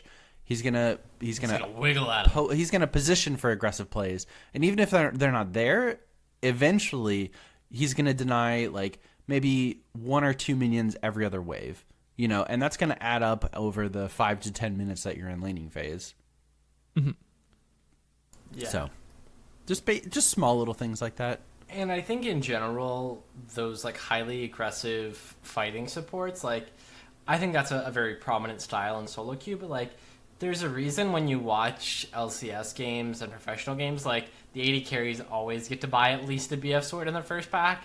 It's because everyone's just farming, because it's so much more consistent to be able to do, as opposed to taking these like 50-50 fights that could lose you the game. Oh yeah. Anyway. Thank you, Epic Guy 13. Yeah. Next email is from Hfire. What's up, guys? Hfire again with a different question for you this week. First off, if any other game could have as large of an esports scene as League has gained, what would you want it to be? For example, I would love if Smash Bros. Had a more regulated tournament structure. Secondly, what are your favorite League content providers? During my roundtable answer, I mentioned CivHD. Thinking about old content reminded me that I barely watch League content that isn't esports. And C, what has been the most difficult part of running a weekly podcast? And what's the most rewarding part? Again, thanks, Hfire. So to the first question, any esport that you guys would love to see have like a bigger scene? Yeah, Melee. I'd love to see Nintendo fucking support Melee at all, period. Melee Yeah. 2. Melee 2. Melee HD 2. I think Melee that, 2 HD. I think that all of us have that opinion that we'd love to see Nintendo or somebody be able to do that. Like, it's got to be Nintendo because they're not going to let anyone else do it. They're actually doing a good job with Ultimate now. Like, I don't like watching Ultimate as much as Melee, but I still do enjoy it. This past week, they like so first when Ultimate came out, they were doing tournaments where there was like items on, smash balls, all that garbage. Like, it's a party game. But this past week, or like I guess a month ago, they made a tournament where like the winner of it would go to like I think it was like Evo or something like that, which was cool. And then recently they just made a tournament that like the top 4 placing players at the tournament. It's like a 3-stock, like actual competitive rules, like real stages, like even like the contested stages in the meta right now, people are like kind of like 50-50 on. Those aren't even in there. Like it's actually like a full competitive rule set. And like the winners go to like a major tournament, like they're flying them out there. I feel like that's really cool. They're actually starting to do stuff like that. Yeah, I definitely mentioned this at one point. I think maybe Thra brought it up. But the rules, I think, were wonky for a reason. I think it's way easier to get people involved if you say, like, hey, we're just having a Smash Ultimate tournament. Yeah, there's going to be items. Like, you just play for whatever. I mean, all of those stages are going to be on, so you don't have to learn specific stages. You can just come out, have fun, and then, like, see how you do, you know? But, yeah, and then starting to get those sort of rules more and more serious and more tournament ready, I suppose, kind of nudges that already existing player base into the like into the tournament ready mindset, I suppose. Yeah. No, I agree. Moving into the second part, what are your favorite League content providers? Really, the two big ones that I watch that aren't esports are Fi, who does a lot of like what's meta right now videos, where he like will pull high win rate characters, troll builds that are doing well. He'll do TFT videos like what comps are good, and that's just like a entertaining way for me to keep up on what's meta and like be introduced to different picks that I might not have heard about elsewhere. That and Skill Capped, which is a like subscription coaching website. They do put out free videos, which are normally really good, just talking about jungle pathing, laning mechanics, that kind of stuff. Again, just kind of refining your mechanics and presenting things in a really nice format that maybe you knew to do these things but hadn't really put it into words, and helps increase your understanding of the game. Yeah. I think it's hard because a lot of content providers like do a lot of the same stuff every single video. Honestly, like Synapse is just like a good like recap, I think, for things that happen. But that's pretty much it. I like watching Mo. Yeah, that's pretty funny. I don't think I follow a single League streamer or subscribe to a single League YouTube channel anymore. I used to like watch so much of them. The only thing I do look at it occasionally is that if I'm like struggling with a character in certain matchups, I'll like just look up like Challenger. Like for example, I was struggling with Poppy and Darius, right? So I just looked up like Challenger Poppy versus Darius games and see how they play laning phase, and I feel like that's helped me out a lot. There's like a ton of those channels where they just pump out games of like challengers like on all servers. Like I watched Poppy Top versus Camille KR Challenger patch 9.17 by Challenger replays, right? And it's just like interesting to see like how they play lanes. That's like the only League content I really watch though. Cool. And last part of the email, difficult part of running a weekly podcast, most rewarding. So the most difficult part is dealing with these fucks every week. No, I'd say a lot of times it's coming up with content if there hasn't been many changes. So we're very lucky that League is constantly a changing game. But like, if things weren't happening in esports or patches or the meta changing, like, it would be a lot more difficult to come up with things to talk about, I think. And a lot of times, like, these are just conversations we had because, again, we're coming up on 400 episodes, and obviously we've covered many things multiple times, so it's like you can only have, like, a conversation about the same exact thing so many times, where even though, you know, to listeners it'll still be good, like, if Nick, Aiden, and I have had a conversation, had differing opinions, came to some kind of resolution, that conversation is not going to be same the next time we have it. And a lot of things might go unsaid. Yeah. So, I mean, for me personally, I think, honestly, the most difficult part is just kind of starting the podcast every week. And I think it's the idea that my next X number of hours are just gone, sort of. And it's one of the only days in the week where I'm like, not in school.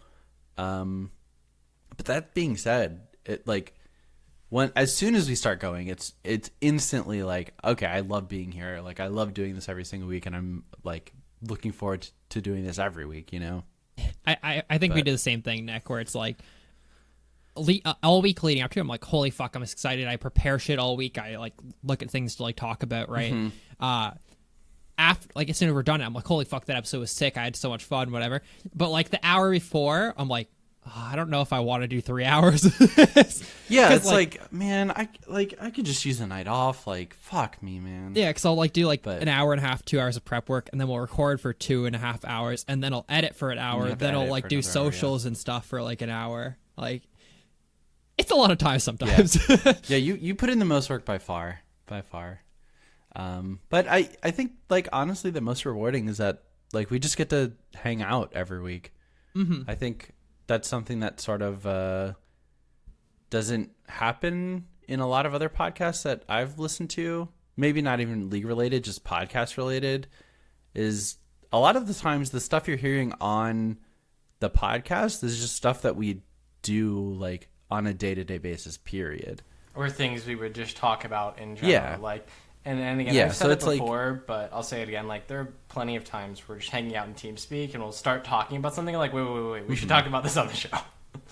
Yeah, I mean, it's pretty much like the podcast is a like 2-hour slice of how we like our relationship with one another, like all the time, pretty much. And I think that's pretty cool. Maybe it's like a selfish thing, but I also like the fact that, not to say that we wouldn't, but I think that it keeps us like with our relationship. You know what I mean? I'm not saying that we wouldn't be friends and we wouldn't like talk all the time, but I think there's a much higher chance that we wouldn't be on TeamSpeak as much. We wouldn't play games as much if we didn't like have this. I guess is like a central thing. Yeah. And it's nice just having like a scheduled, like, I'm gonna talk to my friends for 2 hours, and it's a show too, but it's like those people in their lives who have like a weekly phone call with, whether it might be their best friend who's in another state, maybe their parents, maybe a significant other, having that just like scheduled, I'm going to interact with this person and have a long form conversation is really rewarding and like personally fulfilling. And being able to do that every week is, again, something I really look forward to. So, yeah. Me too. Hopefully that answers your questions, H-Fire. And we're going to move on to the next email. Yeah. Next email is from Sham Wowza. It says, "Hi, EliteCast, new listener here. Your roundtable question last week about riding a bike champ instantly brought Riven to mind. Before I main jungle for way too long, I was one-tricking Riven. I watched tons of video guides, read boxes strats, and played far more. I took a break for a summer job and tried my hand at top again and didn't do so bad. It helps that she hasn't changed much in the years as well. Your first podcast I listened to was your recent Getting to Gold. I was wondering if you could make a similar podcast, but gauged towards players who have had a hiatus from League. I started and played the most from 2016 to 2017, so season 6. I still played in 2018, but much less, and almost stopped for most of 2019. I'm getting back into League, and this podcast is a great start, but some of it is still hard to get back into. Any suggestions? I'm switching from jungle to top since my game knowledge is subpar now, and I'd love to start playing competitively again. Thanks, you guys keep me sane, driving back and forth from college." Shim Wowza. Like it's hard to do like a sort of update for like League. Like I don't know how to word this, but because of your unique, like you played the most from season 6 and season 7, and then not a lot in 2018 and 2019, season 8, season 9, that like our sort of advice and suggestions would be drastically different than someone who even like started playing in 2018 and took a break for 2019, like, or started in season 1 and hasn't played since season 5. You know, it's just so different, and without that starting point, we can't really sort of reverse engineer an answer, I guess. I think the best kind of general advice we can give is, if you are jumping back into the game after a long hiatus, either like look up tier lists or watch a couple professional games to kind of see where the meta is at, or at least where one picture of the meta is at, because I don't think any tier list or any like one professional game is going to give you a whole picture of it. But, you know, if you watch, like, let's say the Fnatic G2 series, you can at least get an idea of, like, all right, who are the good characters right now? Are people putting priority on early game or late game, that kind of stuff? But other than that, I mean, get a quick idea of the meta. Whatever you choose to play, do, like, a pro builds lookup, or, you know, find someone who's playing it at a really high level to see what their current build path level, you know, the skill leveling, rune mastery setup is, kind of. And then I'd say typically if you are coming back into the game after a long hiatus, go back to a character that you know well, so you can learn what's different about the game without having to focus on learning a character as well. That being said, also probably get a little bit familiar with any new champions that have come out since you stopped playing, you know, in as much sense of just like watch their champion spotlights. Yeah, even just like read the last couple patch notes, and if you're interested in like, okay, what has changed on like how has Lee Sin changed? Like what I've been seeing him a lot differently. People are building him differently now than they used to. What's changed? That there is a changelog feature on the League of Legends wiki. I believe it's the fandom.wiki, whatever. Yep, not the client. But don't be confused. Yeah, not the client. But honestly, I think that's a super good way to see like how things have changed over time for super specific things. It's not going to be a catch-all for everything that League is overall, but if you are interested in Riven, like look at her changelog. Oh, they increased the shield cooldown. Okay, she's going to be a little bit like less durable and less mobile in lane. Okay, I got that. Oh, they reduced her. Oh, they reduced the cooldown on her Q. Okay, so she can play more aggressively with her Q or more passively with her Q if need be. Okay, so they moved the power from her E to her Q. I can see that. You know, something like that I think would be super beneficial. Yeah. Thanks, Shamwowsa, and I'm sure that's not the last we'll hear from you. Cool. Sorry, I had to find my mouse again so I could scroll. Hopefully it's on your desk, bud. Nope, it was hiding. It was in the cupboard. Next email is from Jose. It says, "Hey, what's up, guys? I'm a Silver 4 jungle main, and I recently fell in love with Vi. I can almost always get a gank pre-scuttle and just continue to gank lanes with success. But my win-loss rate with her is horrible. I'm in the mindset that my teammates don't capitalize when I gank or get them ahead, but then I tell myself I'm just being toxic and I'm trash at the champion. What's your opinion on what I'm doing wrong, and if I'm right or wrong in blaming myself? What other tips could you give me to use with Vi? Here's my op.gg. Thank you. Aiden, you know what I see? What? I see a lot of Predator Malphite jungle in this man's When did he start OPGG. playing it? Let's figure that out. 3 days ago, my friend. So yeah, your problem is that you were playing Vi, not Malphite. So I guess. I mean, they do really similar things. Malphite just does it way fucking faster. Yeah. Yeah, Vi goes slow, and there's a little line telling you you're getting ulted. That being said, I'd say it's probably a combination of both, right? Like, there's probably things you could be doing better, and there's probably things your teammates could be doing better. And hey, you're in silver. There's a reason for that. You have plenty of room to improve. If you were playing the game perfectly, which nobody is, you'd be a much higher rank. How to actually translate that into a higher win rate? I mean, I think in general, like I've said before, if you're trying to learn how to jungle, I think one of the best resources available right now are the videos on Skill Capped, yeah. I think they have a lot of really informational, nice breakdowns of good pathing, how and when to gank and make those decisions. So that's kind of what I would recommend if you don't already follow that YouTube channel or ever look at that content. I'd say check out Skill Capped. You could probably learn a good bit, and that might help you climb. Okay, I'm going to suggest keep playing AP Malphite because I think there's something there, right? Your scores are all super good. Like Aiden was saying, every single game you have a good score, even if you lose. I'll say finish your jungle item, get your Sork shoes, get your Oblivion Orb, and don't finish Morello unless they have a lot of healing. Because upgrading it doesn't do a ton for you. And then just work on your Zonias like you have been, or your Death Cap if you get super far ahead. I think Spellbinder is a little underrated too, even just for the 10% move speed that it gives you. But I think stick with it. You're in theory, unless you're lane smash, which if you're lane smash, you shouldn't be losing a game. You should have a higher kill participation in a lot of those games. I think it is important to remember, like, no flame, it is silver 4. Yeah. And there's going to be a lot of fighting always. I agree, but I'm saying if all your lanes are losing, right? And there's a lot of fighting, then your kill participation is still high, right? Because you're the one getting the kills. If all your lanes are like killing everyone, right? Like, and winning, then you should be winning games. Your kill participation would be low.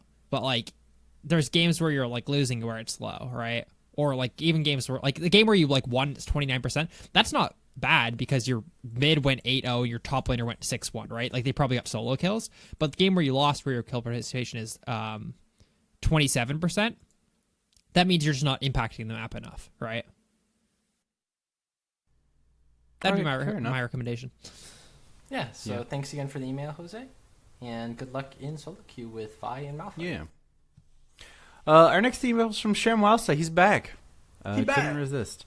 Hey again, Leecast. Sorry for the second email of the day. I drove a couple hours today and just had to comment on the podcast. Just sweat on them on the topic of Nocturne. So on the discussion of Nocturne having the ability to possess players, I was thinking that he would have in a cross-map ult like Jinx or Ashe. Bear with me here. So he has claws that he can shoot across the map, and he takes possession of a champion. He can move and use QWE on that champion. This acts like a Maria or Town of Salem type game where everyone in the game will know that Nocturne is used as ult, but no one on the enemy team knows if or who he hit. So he can pretend to be their mid laner and turn on them when least expected. For example, the duration lasts a set time, but can be cancelled earlier if the enemy team figures out the ruse. So if that mid laner acted suspicious and their jungler auto attacked them, the possession will be terminated. Had a lot of fun with this idea. Sorry again for the late comments, since I was listening a few episodes back, Sham also. I think this would be a great idea for a game that was a little bit slower than League, because I currently feel that if you can move an enemy champion, you don't need to put on a route like a full. You don't need to try to trick your team. You just run them into your own team, and then end the possession, so you get a free kill. I think also there's some issues of if it's any longer than like 1 or 2 seconds, and the person who's playing against it is like, oh, I don't get to play the game. It's me. Oh, he's muted. He's muted. Right. They'd have to be muted, like pings muted, chat muted, and then microphone muted. Windows system settings. It goes to their system setting and mutes their microphone. It turns off their monitor. But yeah, I think that would be a super good idea for like a slower MOBA. Nice. Oh yeah. Thank you, Shamasa. Thank you for the second email. Next email is from 71111Z. And he says, beforehand, I wanted to say thank you. I'm holding you guys responsible for my climb. I was bronze 3 before I started listening, and right now I'm silver 3. Pog. One word. Skarner. Meta or not, this purple crab cakes. This purple crab cakes is busted. I only play him in ranked. So I thought it like I don't know what the line. And I'm just like, this crab cakes, and I'm like, is that a thing now? Like this crab slaps, but like this crab cakes, because I'm down. We should call it that. That's what cakes, bro. Yeah, he's busted. I only play him in rank. Doesn't matter if I have a 0 and 22 bot lane because I'm Skarner. A+ or higher every game. I feel like I would be in gold, but I just can't find the time to play. Last week you mentioned my boy Malphite jungle. With full AP every game, I lock it in. My teammates would flame hard as I try to tell them, but they don't listen sometimes. They wouldn't even leash, but now they will since it's meta. Let's see. I'm too good at jungle. If I play any other lane, I hard feed, but I'm so sick of jungling. There is such thing as having too much map awareness when I play lanes. I get poked down too much because I'm looking at the other lanes in jungle. Kind of funny. Jin jungle is okay emoji. He's hard to farm with early game, but easy the rest of the way. You're welcome for the long email. Ya boy 71111C. I love how those are just like all fragmented thoughts. Yeah, I like the part where he said, you know what, I'm actually too good at this video game. I can't lane because I'm too good at laning. I'm too good at jungling, so I can't lane because I'm busy looking at all the jungle. we're low-key flaming you, but in a loving way, 711. Yeah. No, it's great. It's great. Fucking Malphite jungle's cakes, my dude. Yeah, dude, he cakes. He bakes them. Yeah, keep playing Skarner. Covers them in icing. True. Thanks, 711Z. This email's from iPower. It's iPower again. I just wanted to hear you guys say the word Yumi in your mail fight section as well. Meow. I want to hear your best cat impression when you read that. Not for creepy purposes. I don't have a problem. Does anyone want to do a real meow? Meow. I hate Yumi more and more because I ban her every game, and her fucking ban quote makes me want to die. Right, dude. What's the ban quote? More of a dog person, huh? It's that one is like, it's so irritating, but it's also like, I'm so fucking glad I banned this dumb shit character. I am a fucking dog person. Back on my own. Oh, I hate Yumi so much. But also, just to make this email actually spark with some small conversation, I've been desperately waiting for Yumi to get her new skin. I think it would be really cool if she got into one of the existing skin lines, like Yumi riding a dark star instead of a book/beach ball for pool party, or mascot for Kitty A. My topic of discussion is, what skin do you wish your main or favorite champion had? You don't have to limit yourself to an existing skin line. I just don't have enough of an imagination to come up with my own. Drew in our chat said dog Yumi. Do you remember my Avengers skin for Tom Cat? No. Oh, yeah, so dumb. He's Iron Man, Nick. And whenever you use thick skin, he gets the suit on him, and then it falls off after thick skin goes. And he got the suit when someone got in his belly. No, it was only when he has thick skin. Okay. For like 3 So seconds. I've got one. I want to say your Yumi skin ideas. I think those would all be great. Like a Dark Star or Pool Party. Oh my god, that'd be a fun skin. Even if I hate Yumi, like, just imagine like her floating around like on a little beach ball. I think that'd be great. My skin line. All right, Nick, Aiden, I present to you a 3-character skin line. This is a skin for Warwick, Malzahar, and Skarner, and they're all just wearing business suits, and it's the IRS skin line, because you have to pay your QSS tax. You're about to get audited.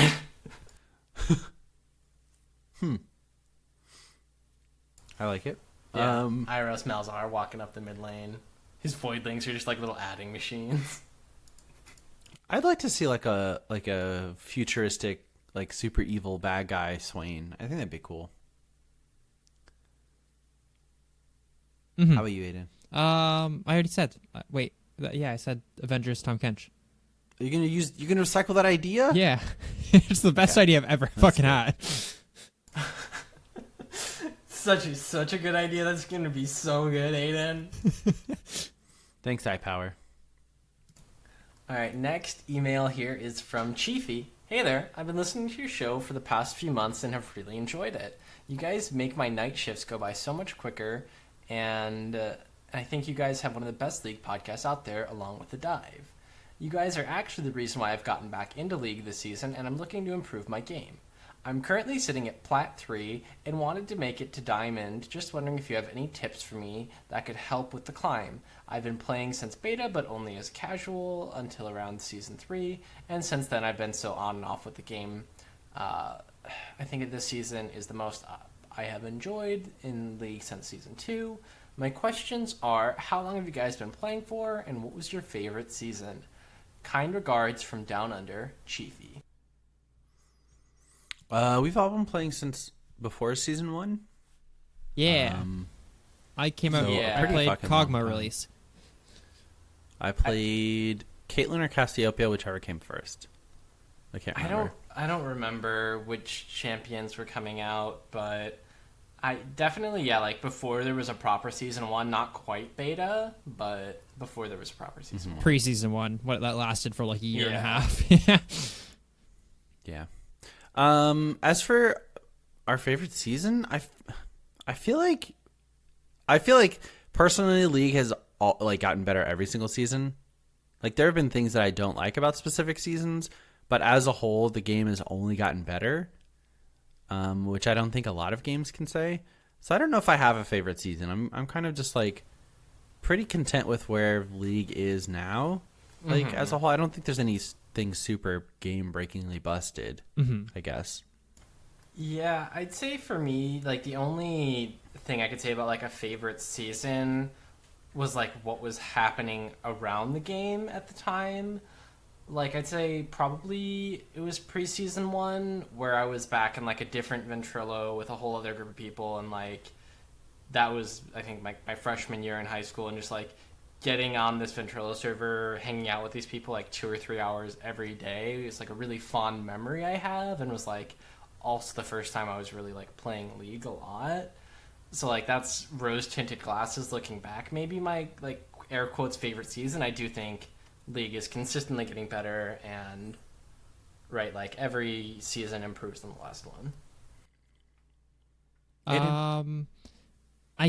don't know. I guess like I don't think any seasons are like really better than like other one. Like there's no one that I would be like, oh, that was the best sort of thing. Like especially if I like take off rose tinted glasses. I guess the only thing I could say is that the meta like a year ago where like they ruined 80 carries, that patch, like whatever it was, that's the worst League I've ever played in my entire life. Yeah. That's the only time that I can say that the game was unfun, because it felt like everything I learned over 9 years about matchups just didn't fucking matter. I'd play against Poppy 80 carry Fiddlestick support one game or something. Oh, it was Poppy 80 carry Teemo support. Like, what? And that was a viable lane. Like, what fucking world would you ever learn lane matchup knowledge for Poppy 80 carry Teemo support? It just felt like garbage. Like, so that's the only time that I've actually like been like, holy shit, this game is not good. Other than like, you know, one-off patches, like League of Black Cleavers, right? Like that was a bad patch. But for like meta for like a good chunk of time, that's the only time that League's been bad, in my opinion. Mm-hmm. And even then, that was for 5 or 6 months, maybe. It's longer than you'd want it to be. Yeah, it was definitely longer than it should have been.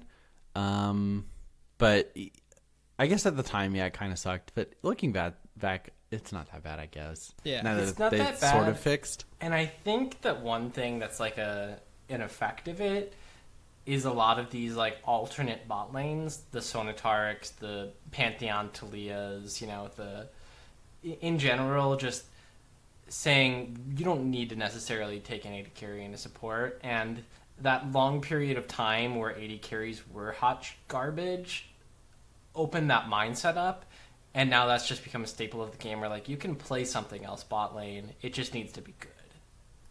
And I don't think that we really ever saw much of that, or when we did, it was very, very rare, whereas now it's a lot more common for people to be thinking about, okay, what are other like alternate good bot lanes, and that can definitely make it all the way up to like the LCS.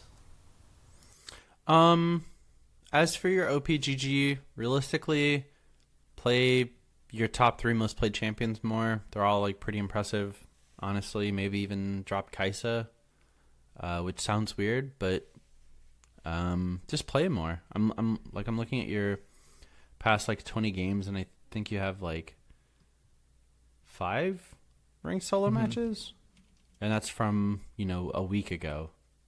So I think just play more. Surely you have to have climbed like pretty quickly. Is there a way to see that? There's a chart, right? I thought. I'm not sure.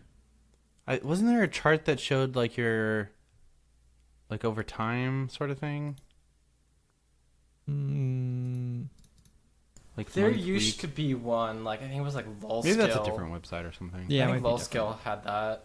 Where you could Volskill's see like a graph. Yeah, it's cool. Good luck, Chiefy. Sorry we couldn't be of more help. Next email is from Keg. He says, Hey, Leecast, Keg here. I saw It Chapter 2 last week and I really enjoyed it. The actors were all amazingly cast and carried the film, though the CGI was bad at times. Are there any new movies you guys want to see or have seen that you're excited for or were about?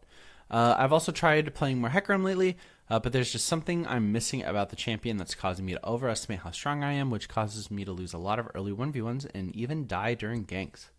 Do you guys have any general tips for Hecarim? Keep your ears stiff, Keg. Do you want to give this one a go, Colton? Do the Hecarim first. One, I love that you end emails with "keep your ears stiff." Yeah. I love that. Anyway, so Hecarim, you can fight early on with him, but I think like level 7 on is when you're actually starting to become like obscenely strong. When your Q is doing a lot more damage and on a really low cooldown, that you can spam it, proc your Conqueror quickly. In the early game, typically you do really just want to farm up and get to your items, because he scales so well once he gets his Trinity Force. So you kind of do want to avoid getting into too many early confrontations. I mean, I run Ignite Smite on Hecarim, so I can, like, you can take those fights, but those are going to be like 50-50s at best. So that'd be my recommendation, is try not to fight a lot until you're like 7, probably. When you have access to your ult, that extra CC as well as being unstoppable for a short time is really, really nice. Other than that, maybe stick to like counter ganking during the early game. Again, you can really fuck it up, and if you fall behind, you're pretty useless. So that would be my recommendations for Hecarim. Cool. What about movies that we're either excited for or have seen recently? There's a lot that I've been excited for and just like haven't seen or have missed. Like, I still haven't seen Spider-Man Far From Home. It Chapter 2, I'm definitely going to try and see this week. The new Joker movie I'm excited for. There's a lot. The Joker, baby. As much as I hate film theories, what's the fucking, like, is that the channel? Film theories? Like game theories? I'm not sure. Yeah, Matt Pat's channel. Is that film theories, Pards? No, I usually think a lot of their content is that good. His fucking video on the Joker movie is fucking awesome. He's like theorizing that it might just be like it's obviously a film about mental illness, but like a lot of it just being like a dream sort of thing. Oh, it's fucking cool, dude. It's a good fucking video.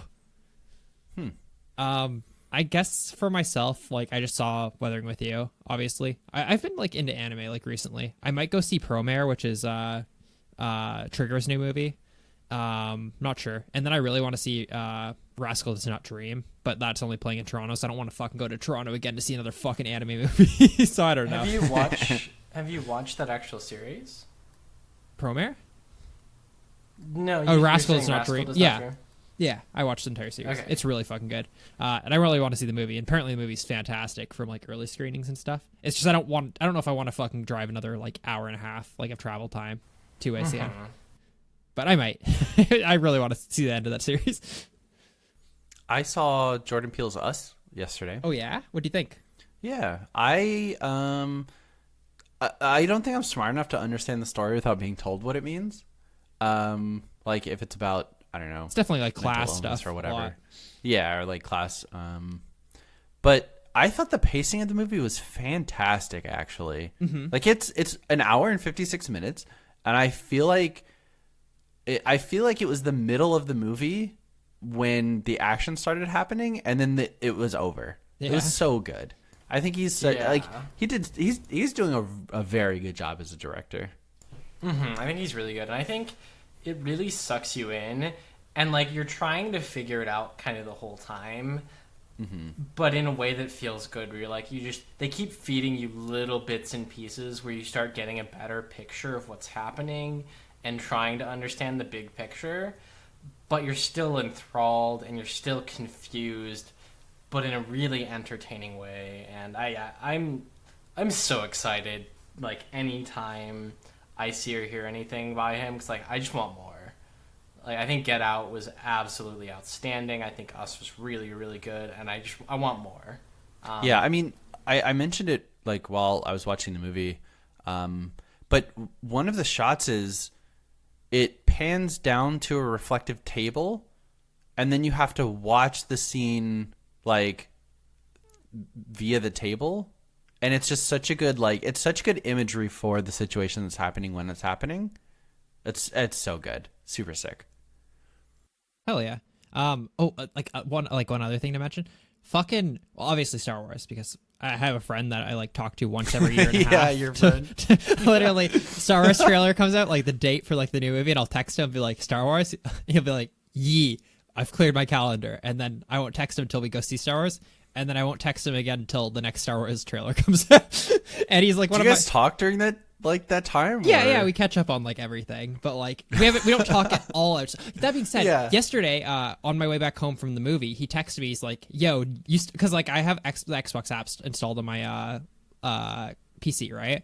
So apparently it says what game I'm playing or whatever, I guess, all the time. He's like, yo, you still play League, right? I'm like, yeah. He goes, yo, I started playing TFT yesterday. So maybe I'll start playing a little more with him because he's a really good friend of mine. Huh. And then other than that, though, fucking Maleficent 2 comes out in October, which I'm going to see with Kennedy. And then in November, Frozen 2 comes out, which I'm going to see with Kennedy. I'm excited for both those. I'm actually so fucking excited for Frozen 2. I loved Frozen. Yeah, I'm a big fan of that too. I didn't ever actually see Maleficent, so maybe I'll have to. It's very average, but would recommend. You're still hyped for it? Yeah.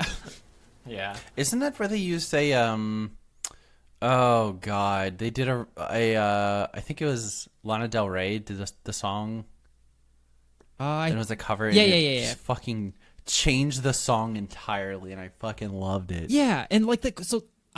I'm still a big fan of the Disney remakes and stuff, like whatever, like a lot of people shit on them. The thing I like about fucking Maleficent, at least it's fucking different, right? It's not just fucking I can't even think of like it's not just Sleeping Beauty. Yeah, it's yeah. Like thank God they're doing that. That's why at least it's like want to support. It's not it. like a frame for frame remake. Yeah. It definitely seems like darker. Yeah, it's really good though. Like not super good, but like good enough to watch. Well, thanks, Keg. Thanks for the email. Yeah. Next email is from Cooper, a.k.a. Coobs. He says he's been playing League since Season 7. Found you guys about a month ago, and I love the content. I'm an 80 carry main, and I play Jhin. I also enjoy playing Caitlyn and Xayah when my boy gets banned. Recently, I've made it to gold for the first time, and I'm ecstatic. With this achievement, I know there is still a lot more to the game. I need to know... still a lot more to the game I need to know about to get better. One thing I've been trying to get better at is lane management, but I struggle a little bit with fully understanding. I've watched a couple videos, but it's still fuzzy. Could you guys explain lane management to the best of your ability? Freezing, slow pushing, fast pushing. Here's my op.gg if you like roasting. Thanks, Cooper, aka Coobs. So in general, like big picture zoomed all the way out, lane management is having the minions in a beneficial position for what you are trying to accomplish. So if your lane is built around getting tower plates, you need to shove in minions and have vision so you can do that. If your goal is to stall to late game, your plan is to probably freeze. If your goal is to get a tower dive with your jungler, that's when you want to do a slow push. Typically, in most games, you're going to want to do a little bit of all of those things at different times, depending, right? So if your jungler is in position where you can do a dive, then you might convert from that freeze to a slow push, so you have that big wave to dive with. Maybe you've just gotten a kill based on a really nice fight, so instead of leaving the wave where it is, you want to fast push so you can go take dragon. There's a lot of kind of ifs and ands and buts, but it really does come down to that, getting the waves in positions so that you can do what you're trying to do more effectively. Yeah, that's fair. It's pretty hard to explain, I think, in an audio form, and there are much better guides, I think, on like YouTube that you can find, to be honest, because they can show you exactly like, okay, this is like what you need to do, and you can see it and you can like visualize it a lot better than us saying, hey, sometimes you push and sometimes you don't. Yeah, you know? And I'd say some like core levels of like how to understand this and get better at it. So step one, right, you need to identify like, okay, what is a freeze, what is a slow push, and what is a fast push, and then how do you make those happen? So, right, that's like the base level mechanics of like, how do I make a slow push? Well, our wave needs to be slightly bigger, but not so big that it does it quickly. How do I do a freeze? Their wave needs to be bigger, but not so much that it's going to get into my tower. Fast push, right, you just clear out the wave as fast as you can. You know, having an idea of knowing what those are and how to make them happen, being able to look at a lane and say which way it's pushing, right, that's a skill that you'll need to pick up. typically, whichever side has the bigger wave will push. There are some small caveats for that. Again, that's a lot better to watch a video and get a visual understanding of. The very minute details, again, it's hard because it's just so specific to every matchup and every game. But hopefully, kind of what I talked about earlier is at least beneficial in having a big picture understanding of how managing your wave will be able to benefit your game. Yeah. Good luck, Coobs. As for your OPGG, stop playing anything that's not Jin Server Caitlyn. True, though. It's the champions that you win more than half your games on. I don't know. That's the most basic advice, though, without knowing more. Yeah, I hate that that we have to do this, but it's difficult to not go super in depth for it, right? So keep playing the champions you're good at. Stop playing the champions that you're not so good at, or have fun. Either one. Our next email, not our last one. Our next email is from Calvin. He says, "Hey guys, long-time listener, first-time emailer. Recently, I'm playing a lot of ARM games on my ARM only account, and I've been quite blessed with RNG by getting a lot of, quote, the good characters, like marksmen and control mages. I've been watching some Doinby streams. Doinby streams? He's a professional player in LPL. Yeah, he's in China, right? Yep. LPL mid lane are very good. Yeah, but he was cursed with not winning the LPL or anything until this year. Yeah. I just didn't know how to pronounce his name. In games and got an inspiration. Instead of going to the traditional Summoner's Rift route of building pure damage, I tried out the semi-tank build for Sivir, which is IE Shiv into Frozen Mala and Spirit Visage / Randuin, Lucian, Blade of the Ruined King, Black Cleaver into Frozen Mala and Spirit Visage, and Rise, Rod of Ages and Seraphs, then Warmog and Locket. With the 2-item ensuring a solid baseline of damage output, the extra tankiness really helped me have more wiggle room dealing with an enemy poke, and even hard engages since I can almost tank a 5-min full load blown to my face. True. Since it's ARM and money is less of a concern, do you think this is a viable counterplay for people who cannot dodge skill shots, aka me? No counterplay.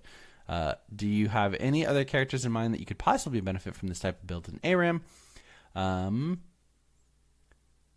Please pardon me for any grammatical errors because English is not my first language. Keep up the great work, Calvin. Hey, your grammar was great. Mm-hmm. You did wonderfully. Yeah. Yeah, I mean, on ARAM, I think that's fine. On Summoner's Rift, you don't want to do that because you have the opportunity to draft a more balanced team comp. So hopefully you would have less damage in other places and more tankiness, and that wouldn't be on you. Mm-hmm. I think also those kind of builds do occasionally have their fit in regular League of Legends. Like if you're very ahead on Vayne, picking up like a Randuin's or something can be very Gargoyle, beneficial. right, Aiden? Yeah. Right, because it's just like, well, I have my damage. I just need to be able to survive long enough to put that damage out. So definitely think that there's some merit to that. Just making sure though that you still have enough damage to output. Particularly on ARAM, I think that's a good call to be a little tankier. If you're picking up like Frozen Mallet, Spirit Visage on an 80 carry on Summoner's Rift, it's probably suboptimal. Yeah. True. Yeah. Thanks, Calvin. Our last email that got sent in fucking at the wire, my dudes, 30 minutes ago, is from Lachlin. It says, "Hey lads, Quicks here all the way from Australia. First of all, I just want to thank you all for the great content each week. Keep it up. Leaguecast is the one and only podcast I actually listen to. You are the best. I've been playing League since the release of Bard and have only really been playing ranked for the last few seasons. I've climbed from Bronze 4 all the way to Gold 1 over the years, but I am struggling to get into Platinum and to find what role I should stick to. Based off of my OPGG, do you think you could give me some guidance?" I got some bad news, friend. Note, I am trying some champs, so data could be messy. One more thing. As you guys are probably aware, the elo can be quite toxic. I myself can be tilted easily by getting constantly pinged or someone flaming me. Is it a good idea to mute all? I think this could make things worse for my other teammates not being able to communicate with me. Thoughts, peace, Quicks. His signature was op.gg. So I'm just gonna pull that up real quick because I have it on my phone. Hell yeah. Hopefully the advertisement didn't play sound. Yeah. Yeah, I think like. So, do we think muting all is a good idea? While I take a gander. I have on my main account, I have team chat turned off. I have all chat enabled though. I don't think I've ever been tilted by the enemy team once. Like at least like I'm sure if it's happened once. You know what I mean? But like. The only time I ever get triggered is when my teammates like tell me to like fuck off, or like if I make a bad play, I'm like almost like waiting for my teammates to like tell me that I'm shit, sort of thing. Whereas all chat, I don't care if an enemy team tells me that I'm gonna beat them, and then I'm gonna talk shit right back. So like I don't care about all chat. If someone is like actually harassing you in all chat, then just fucking mute them individually. But I actually think muting team chat's way more useful. Like on my Smurf, I don't have it muted. I actually feel like my games are way worse for my mental because I have team chat enabled. I just want to fucking banter. I'd say on average, chat is going to be more of a detriment than a help. Mm-hmm. I don't think most solo queue players utilize chat only for constructive things, for helping to win the game. Things like calling timers, indicating what they're trying to do in terms of, hey, I'm going to push this wave, help me dive. It's mostly going to be just them flaming things that go wrong. So I don't think there's anything particularly wrong with muting chat. I'd say probably keep pings on and then turn them off as a case-by-case basis if someone's like spam pinging you, because being able to see their pings and then being able to see yours is going to be beneficial, because that's the only real shot calling that I think happens in most solo queue games is like, I'm on my way. Mm-hmm. But yeah, I mean, there's definitely some detriment that, you know, you can't communicate, but I think more often than not, it's going to be more that you gain by not having the negative side of things. Yeah. As for your OPGG, I think the big thing is like you got to stick to one role, my dude. In your match history, you have ranked solo games on support, on jungle, on top lane, and I think that's mostly it. But if you are if you really want to climb, I think even more so than like playing just one, just one or two champions, is playing one role. Like your Lulu stats are super good, your Thresh stats are super good. You know, I would stick to support because you're going to get it every single game. But you could definitely like primary jungle, secondary support, and just stick with like Warwick, and then Master Yi maybe is what you've been playing recently. Mm-hmm. But stick to one role, I think, is your best bet. And hopefully that helps. Thank you again, Lachlin. Hopefully I didn't butcher your name too hard. But that'll do it for this episode. This Leaguecast After Dark, I think, is what it's become. Yeah. And now we will leave you with the smooth sounds of our... the continually smooth sounds of our voice. And this was episode 395. Follow us on Twitter, which is @Leaguecast and @LeaguecastFrost. On Facebook, it is Leaguecast. Come talk to us on TeamSpeak, ts.leaguecastpodcast.com.